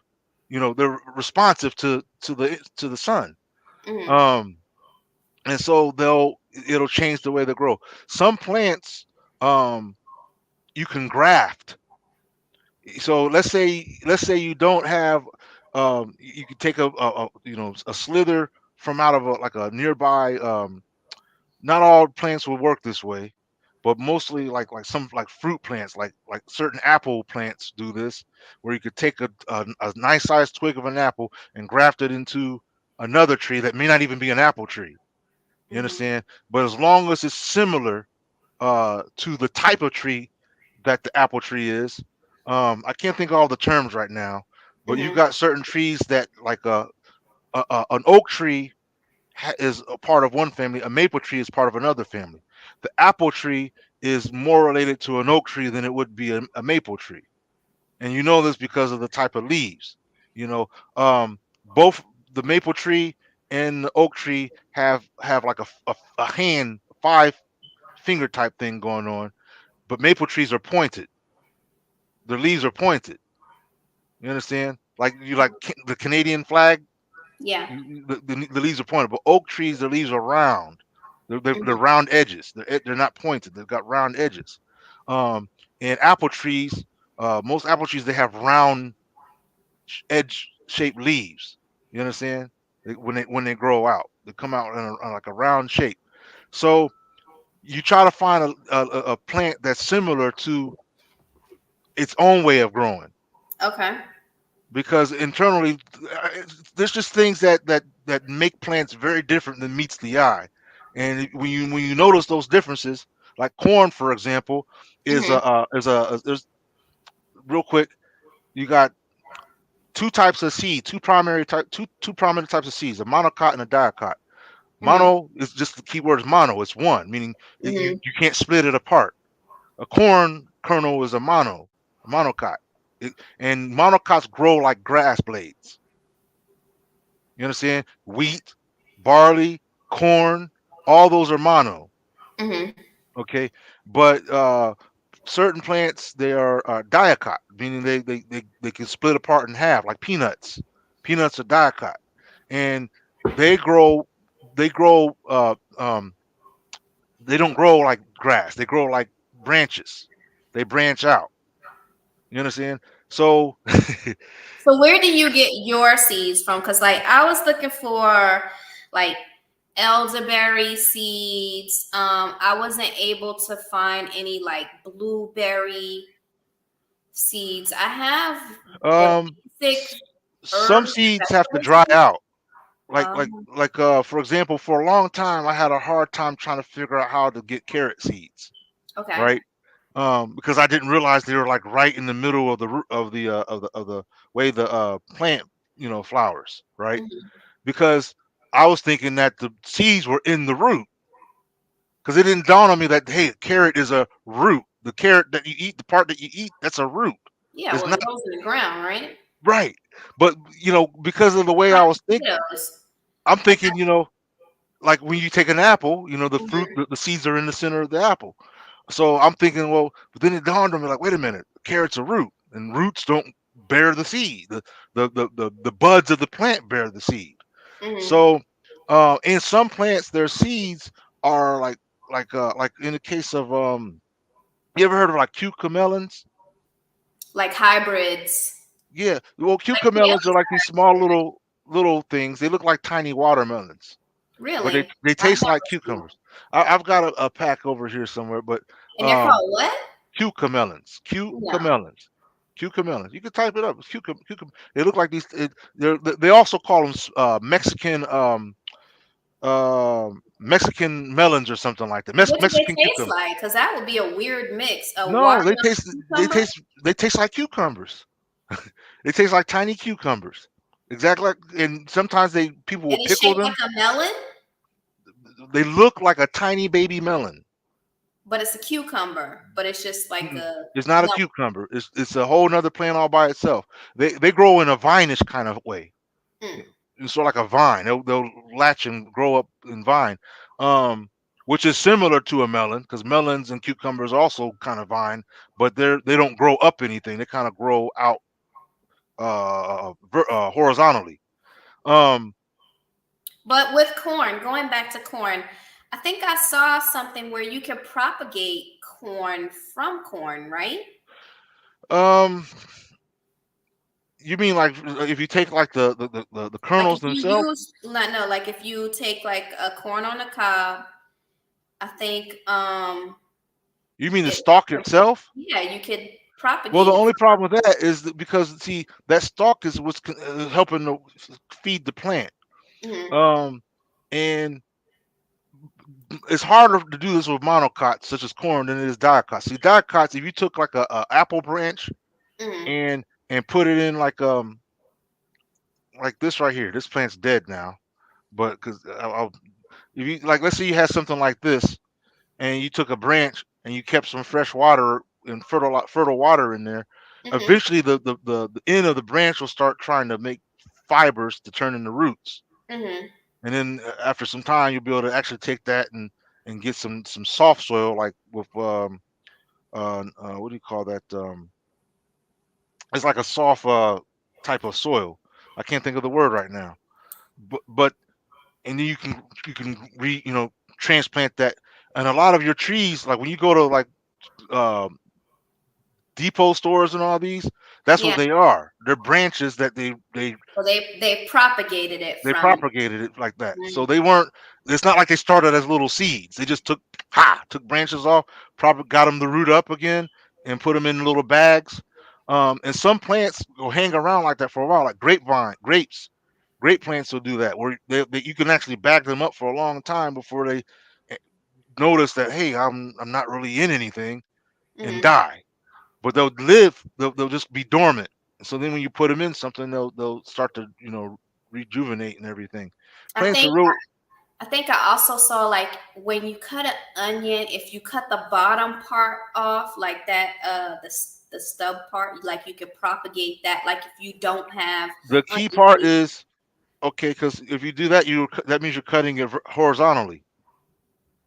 And the part right you cut here, the bottom, mhm, yeah, horizontal, and then you take the because bottom part and you put it in dirt and propagate it. what's going to happen is see, onions are roots also. Hmm. They're tuberish kind of roots. Hmm. Um, so they'll start sprouting the root elements right from the top. But as long as you have that top part there, you understand? As long as you have parts where that top is still there, that's the key thing, because that's Hmm. where it's going to come from. And you can't cut it from its center, You have to cut it, like you said, just hard. underneath the center. Because if you look at an onion, it's layers, but really it's ball within a ball within a ball within a ball, and it's Hmm. that center ball that you want to make sure remains, Hmm. because that can still Yeah. do Like that. I don't think I have any onion seeds. I have to go to Walmart and see if they still have Yeah, the that's seeds out because man, they that's had a that's whole bunch of berry seeds. some Um, plants are really hard to germinate. One mhm, thing you could do is you could either take a paper towel mhm, or I was using, you ever heard of those there's a company called Dinnerly, right? They ship mhm, these packaged meals. You got Dinnerly. Well, it's not about the meal that I'm talking about. It's how they package them. They put these like it's like a fiber material, recyclable material in there. mhm. And I like that material because it's absorbent in a way where it'll hold the water and it won't become soggy, right? And break apart. So I Well, they cut have them that in. in plants sometimes, like that white. I know what you're talking about. It's Yeah, like a white it's cloth. thick. And Yeah. I cut them into like little triangles, or not triangles, rectangles, Hmm. and then you can seed them a little bit. Hmm. You could either do that, or you could use like a few layers of like thick paper towels and seed them, and put them in like a tray where it stays moist. You got to make sure you're always keeping it moist. And in high solar like replica, lights, lamps. You know what I Hmm. mean? Um, and usually those lamps will have like little blue, red, white. Yeah. It won't be just How white and long? yellow. How many months? Like how long are we talking for It depends germination? on the plant, because like the example I was going to give you was with the cucumber. That's why I mentioned the Mhm. cucumber, because they are hard to some plants are super hard to germinate. Lavender is hard to germinate. Really? Yeah, I mean, because they want, it's like they want to see the sun a certain way, and if they don't, they won't grow. They won't try, because it's like they don't. It's like whatever energy they're trying to get, they're not sensing it, and so they don't do anything. Um, so also the type of ground, how Hmm. deep it is in the ground. Some plants don't want to be deep. I mean, some seeds, they want to be on the surface, and then they'll root themselves like that. They'll do this. You understand? Some plants, when you put them in the ground, they don't shoot up first. They root first. Hmm. You know what I mean? And then once they got a significant like length of rooting, then they'll start to come up like that.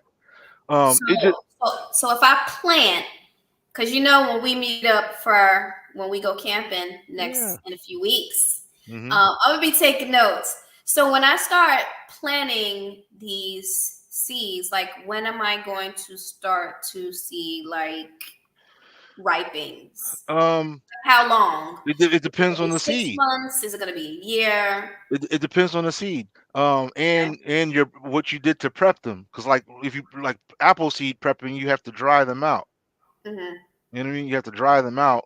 And then once they're like just really, really dried out, then you plant them on like almost on like this deep into the soil. Like let's say you've got a pot or like a pot or something, and you put Mm-hmm. it right there, right where my thumb's at. Mm-hmm. That's where that's how deep the seed will go in. Okay. And then you got to keep it warm because apple seeds like to be warm. They don't like to be frosted out. But some plants grow faster. They'll start showing themselves, like bean plants. Bean plants, they're like, "Hi, here I am." I do Uh, have some bean seeds. yeah. So some bean plants, they'll immediately start. They're dicots, so they'll Mm-hmm. split open like this. And you know what's funny? Mm. We humans were kind of born in a dichotish kind of way because we were born in halves. We are not going to go off the So anyway, so it depends on the type of seed that you're dealing with. Mm-hmm. Um, and whatever the requirements are.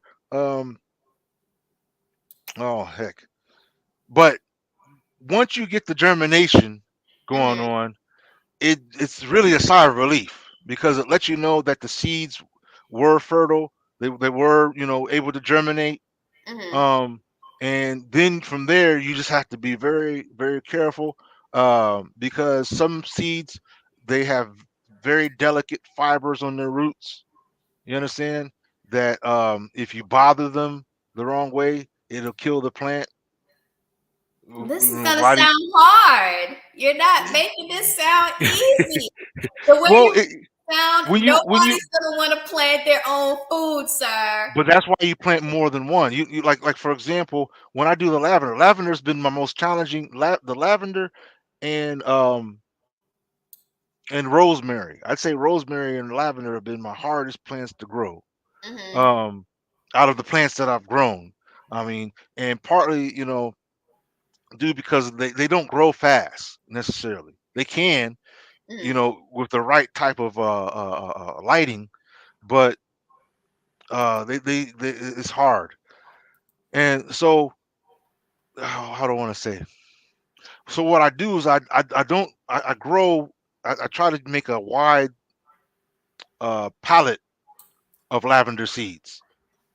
You understand? A wide palette of lavender seeds, because the thing about lavender is once you get it growing, you're pretty much in the good, so long as you keep it maintained in decent soil. It likes to be where it's facing the sun more in the day than not. Some plants, they only want a little bit of sun. Some want a lot of sun. Mm-hmm. Some want to be like sort of in the shadow, like it's kind of like doing this. Um, so it just, some plants want to be where there's a rocky area Mm-hmm. and it'll grow in the crevices of the rock in the soil. Mm-hmm. Um, so it just depends. And some plants want to be under the shade of another plant. They want to kind of start off there. Some plants need other plants because that's how they grow. They latch on. They don't necessarily kill the other plant, but they use their way to grow upward. Okay. So, and like the cucamelons like that, it can use other plants And to. I'm not trying to grow no cucamelons, Yeah, but I'm trying to tell you, you'd be surprised. when we get together, we're definitely going to have more. Like I'm gonna make a list of all of the seeds that I have, Hmm. so that this is my son's project. Actually, he wanted to start our garden, so I will One be of taking and notes because I know you have a garden in your backyard. Yeah. So yeah, we'll And by the definitely. way, some plants like right now, I'll just Mm-hmm. say like if you it's not a good time yet Mm. to Wait do till anything. spring. The only thing that would be good to do right now is to get rid of your leaves and anything that's like dead roots of Well, weeds and I stuff. know I definitely won't be planting them in my backyard because I do have a poison ivy problem. Hmm. So I have to do the roundup Yeah. in my backyard. So I know that that's not gonna be uh, a good spot. But I know in my front yard I already have like a strawberry patch like right in front of my door. So I know that Yeah. that dirt will be good. Um, so I mainly wanna. I have like a big front yard, so I have two sides, and I have rocky areas because I have a creek that runs behind my house. So I have Nice. rocky areas. I have water. The only thing I would be concerned about was is in the spring and the summertime. Like we do have rabbits. So You ever like thought of streaming some of the water into like a little pondish type structure? no, why would I do that? I have a whole creek in my backyard. Well, the creek is one thing. The creeks flow; they move. Mhm. Certain plants like to be around, water that they know is there. Not move. Not. I mean, they want it's going to be flowing still because you don't want stagnant water, but Right. you want it to be where, like certain plants, as like especially like certain type of green plant, like greenish, like leafy greenish plants. Hmm. I can't think of the name of them right offhand, but they're real good in salads, and they have a real peppery taste to them when you eat them. They're real it's a strong taste, but they have a wholesome taste to them. That's what I want to say. Like You know how when arugula. you eat, yeah, like when you eat, if you really cook like some greens real good, you know what I mean, and they have like a thickness to them, you understand? These plants are sort of like that, but they have like a peppery bite. They have a bite to them a little bit. Hmm. And they grow good in the side parts of a pond. Okay. You understand? They grow real good. And they grow. They're expansive. They grow fast. They go like that. Lots of leaves. Um, but that's why I was saying about the pond, because there's some plants that grow like that. There's some plants that grow good in the pond itself. Hmm. Um, some plants that actually grow on the surface of the pond, Hmm. because the thing about a pond is its movement is slower than a creek. Creek is moving fast. You know what I Not mean? really. Not the creek behind my house. It I mean, doesn't. for as far as a plant is concerned, Yeah. as far as a plant's concerned, it's too fast for it. Some plants don't want, like lotuses don't like all that movement. They'll, if there's like a waterfall or something over here, Hmm. or something that's like bubbling the water or doing something, stirring up the water, they'll grow away from it. You know what I mean? Even if you started their starter right there, they'll do this just so they're avoiding the disturbance. Hmm. So like I said, plants can be like people in that they're picky. They're picky with their environment. They don't just accept anything. Otherwise, they'll either die or they'll grow in a more mutated way. Yeah, I mean, I have to learn how to do that. I think it will probably be better for us to have like to Mm. to do it in my garage because I have too much wildlife out here. I have chipmunks. Yeah, Um, I've got groundhogs. That's what I'm saying. I had to learn the lesson the hard way with them them ground. chipmunks eat Oh everything. My man. son put. Let me tell you, my son, we Mm-mm. had a pepper plant when we lived in Florida, right? And the pepper plant was doing really good. We put Yeah, the pepper plant, we planted it out in the front yard because the chipmunks are always eating up all the strawberries out front. So yeah, they were eating yeah. the pepper leaves. I'm like, your ass Well, is gonna be. they the groundhog kept eating They my eat everything sweet though. peas. I had sweet peas Mhm. growing. They would eat the shoots before because they like them fresh leaves, the new Yeah, leaves. They that's would what eat. the chipmunks did. They Oh, ended up oh man. they killed the pepper plant because they ate all the leaves. Yeah. So I was like, I was yeah, ready to. I was about to say I'm about to get something to pop these things off. no, but they're so cute. I don't want to kill them. You're gonna be looking at me like, I just don't wow. want them to eat my vegetation that I'm trying to Yeah. That was have. so frustrating, man. I'm telling you. Yeah, that's why I say some of the things I got, they're indoors, they grow Hmm. indoors, and in the plants that I know that groundhog doesn't like, that I like, I'll grow out the doors. There's certain things that that they just don't like. But Hmm.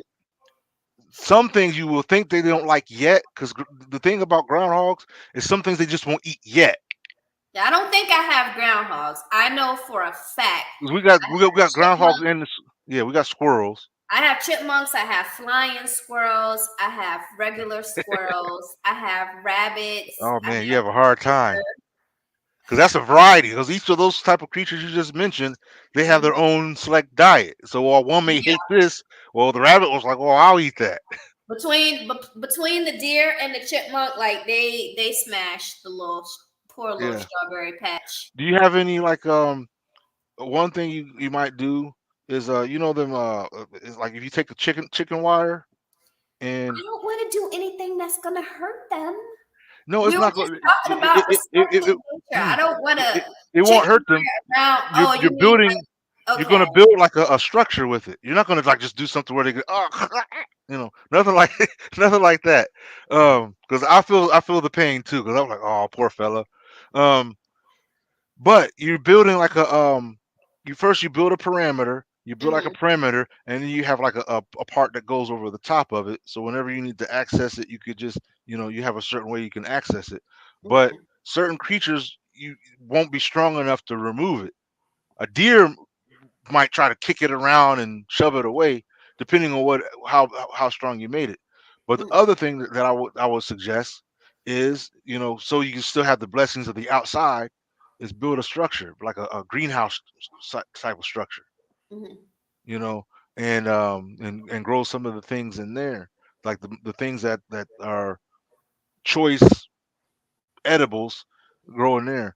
Um, Also, I get into there's a lot of types of flowers that are edible. Um, you ever make rose tea? Yes, I'm from Yeah. the islands. We have a tea for Okay. So everything. the rose you know about how to take the rose buds and dry them out, all that. Um, Rose tea, chamomile tea. I have linden leaves. Hmm. How about lemon sage? I don't have any more lemon sage, but I know I can go to. I know Home Depot And sells those grow real big too. They grow like. like bushes almost. If you get the right light, they'll grow like bushes. Mm-hmm. Um, but that's what And you there's know what? Sage also in campfires keeps mosquitoes away. Rosemary and sage. now let's see. For the squirrels, I if don't you've know. got Those any like squirrels get into everything. I you have got any like needles or spikes or anything like spiky type of things, they don't it's not going to do the poor squirrels. no, it I'm won't going. hurt them because they'll see it. They'll see This it, and is not humane now. it's not to do anything to them. It's that they see it and they don't want to get to it. So like let's say you've got like You want me to put cucumbers. spiky things? Well, let's say you have like melons growing, right? Mhm. Because I do have watermelon seeds. okay, Yes. then you have these oh, I can't. I don't have any example right now, but I'm gonna just use this as imagine this is like a spike, right? Mhm. Can you this right here? This is for nuts and walnuts and stuff. But let's say you have like a spike. And you got several spikes around where your melons are growing. For whatever other reason, like certain types of rodents, squirrels are a kind of rodent. Um, They don't they like that. they And don't do they like sell that. that in Home Depot? Lowe's? Yeah, you can, because they don't want to be around it. They don't want to eat it 'cause it's like they're afraid that as I'm eating, I might poke myself in the Right. meantime. So sometimes that helps with certain creatures. But the thing about creatures is that and some people sleep on this is that they learn too. They're gonna find a way. They want your They stuff. especially if they're hungry enough. Survival of the fittest. And sometimes it's a hard life out there trying to get a meal. And Hmm. and your melon might be the only thing they've been able to find all day long. I'm sure there's other things out there. They were trying to get nuts in the well. You got to remember it's competitive. So Listen, just if you the hawk done took off with acorns their. that drop down from the tree on my house, we sound like bombs is dropping. I'm Those telling you. acorns are like this big, so I know they eating good. But They are. it's like this. It's like if you had the choice between you know um, broiled fish and just a lettuce sandwich. You know, Broiled fish. You I want get the, what you're saying. you know. I have a lot to. So animals have preference It's not too. gonna be easy, and I have a lot to learn because when I was going through my plant phase, and I had a whole house full of plants that all died except for one. Yeah, Um, I've been there. Yep, I I've been there. don't want to make the same mistake with these seeds because They're hard to come by. they are hard to come by. Like, I really wish when Walmart set all those seeds out that I really would have gotten them then.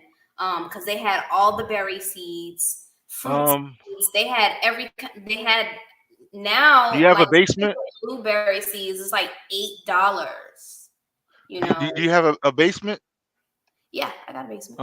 I might have to share this with you, this link with you, but I would encourage you. I'd heavily encourage you to get an indoor, an indoor hydro structure Hmm.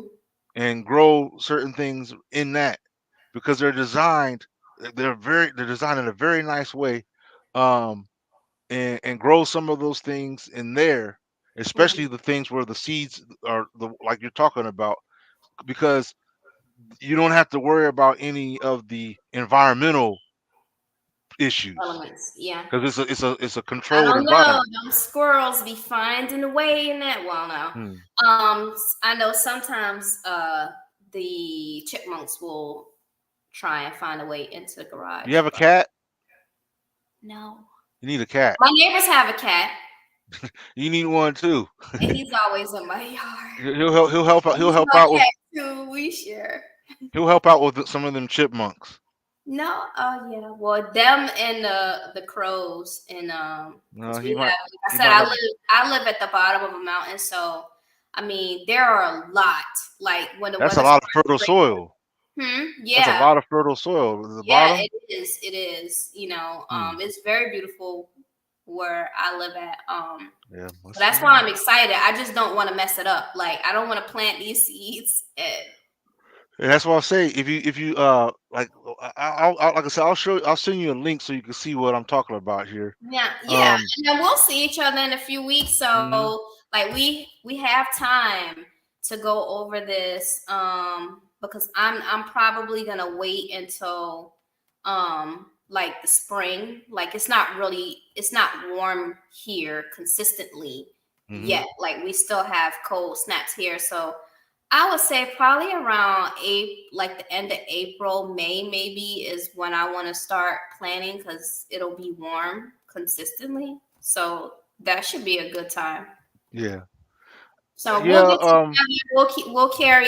We'll have this conversation, this botanist garden Mhm. conversation, in 2 weeks when we go camping. Yes, indeed. Yay. Oh, this I that will sounds. let you go. We said Yeah. we were only gonna be for. Listen, every time I get on a live with you, it always turns into 2 hours, and I gotta Yeah, get I know. to go to Because work. it gets heavy, it gets deep. We go in. I'm gonna listen. We need to stay on topic. We be Mhm. going off on tangents, Venturous conversations. and then it just turns into a whole different conversation that has nothing to do with Started talking about Swiss cheese and ended up talking about mountain climbing or something. I don't know. mountain climbing is fun. Yeah. Well. That's survival, but not aliens. So yeah. Uh, Anyway, but thank you for all of the knowledge that you just gave me. Hopefully, one day I will have a garden like yours, and I can't wait to get with you so we can. You yeah. taught me something new today with the whole charcoal thing. Yeah. So I know that I'm gonna I learn learned that in Africa. you.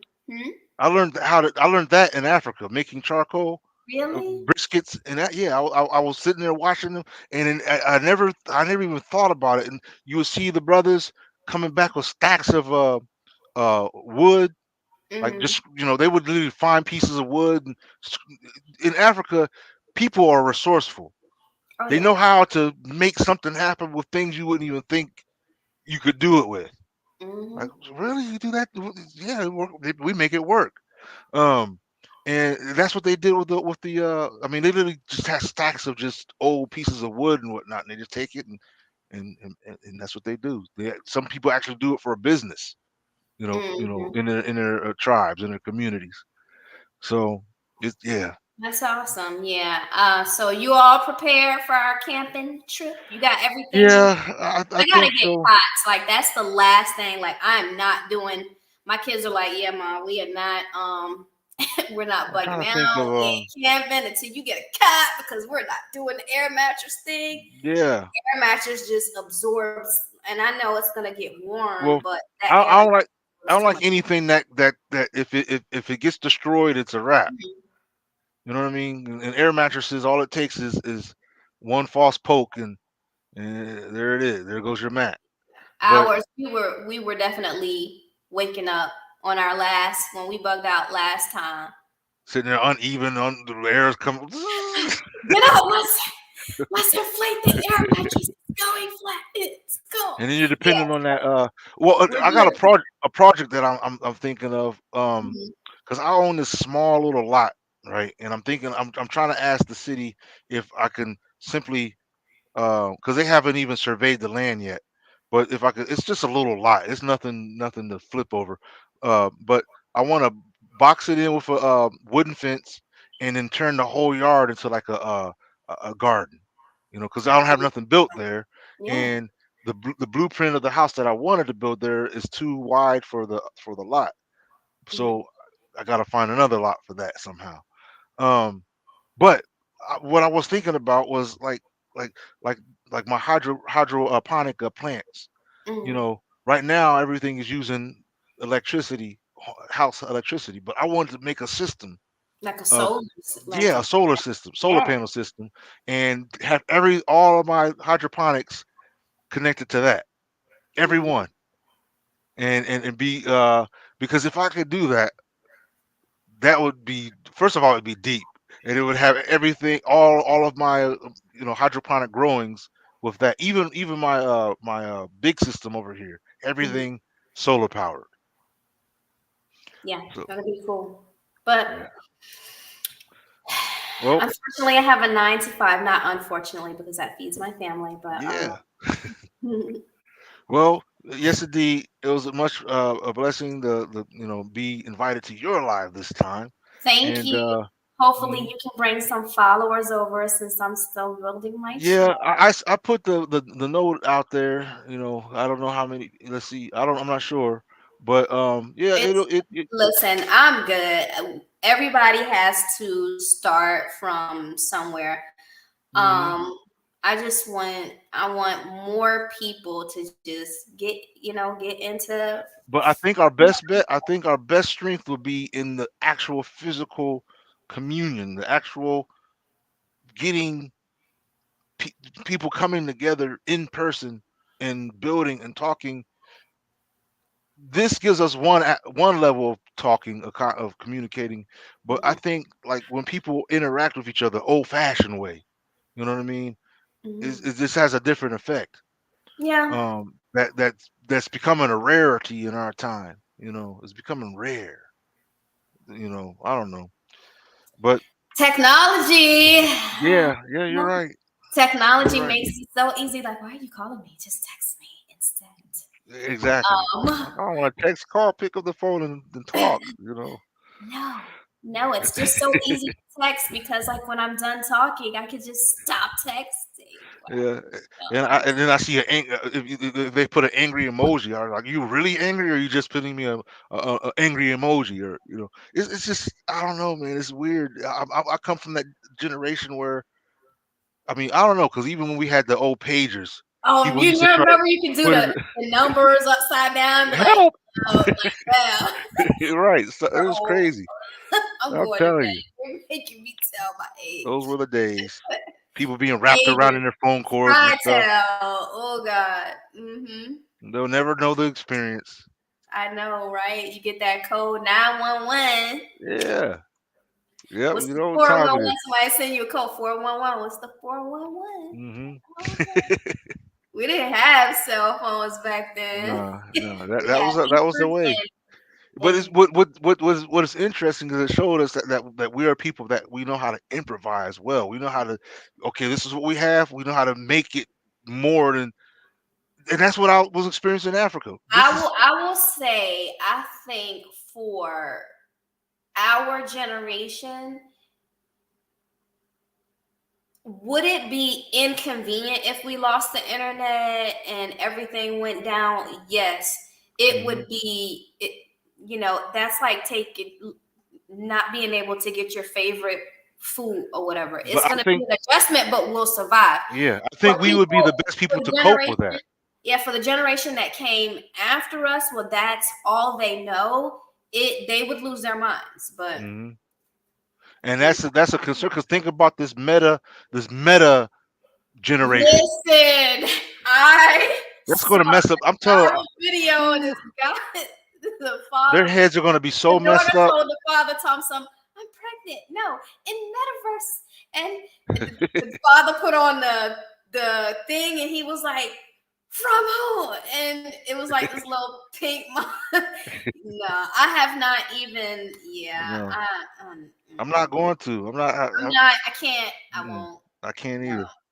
So, all right, man. Well, yep. April 8th is upon us, and I can't wait. I hope the weather is nice, so I could, definitely gonna go fishing. I have to get my kids' fishing lines fixed, and I have to get my a new fishing rod for myself. Yeah. But I can't wait. I've already picked out a hiking trail, so I hope you're ready. Cool. Yes, indeed. Yes, indeed. But all right, I will let you go so we both can get some rest. All nice right. talking to you. Peace and blessings. Take care. Peace and blessings. Bye. Bye.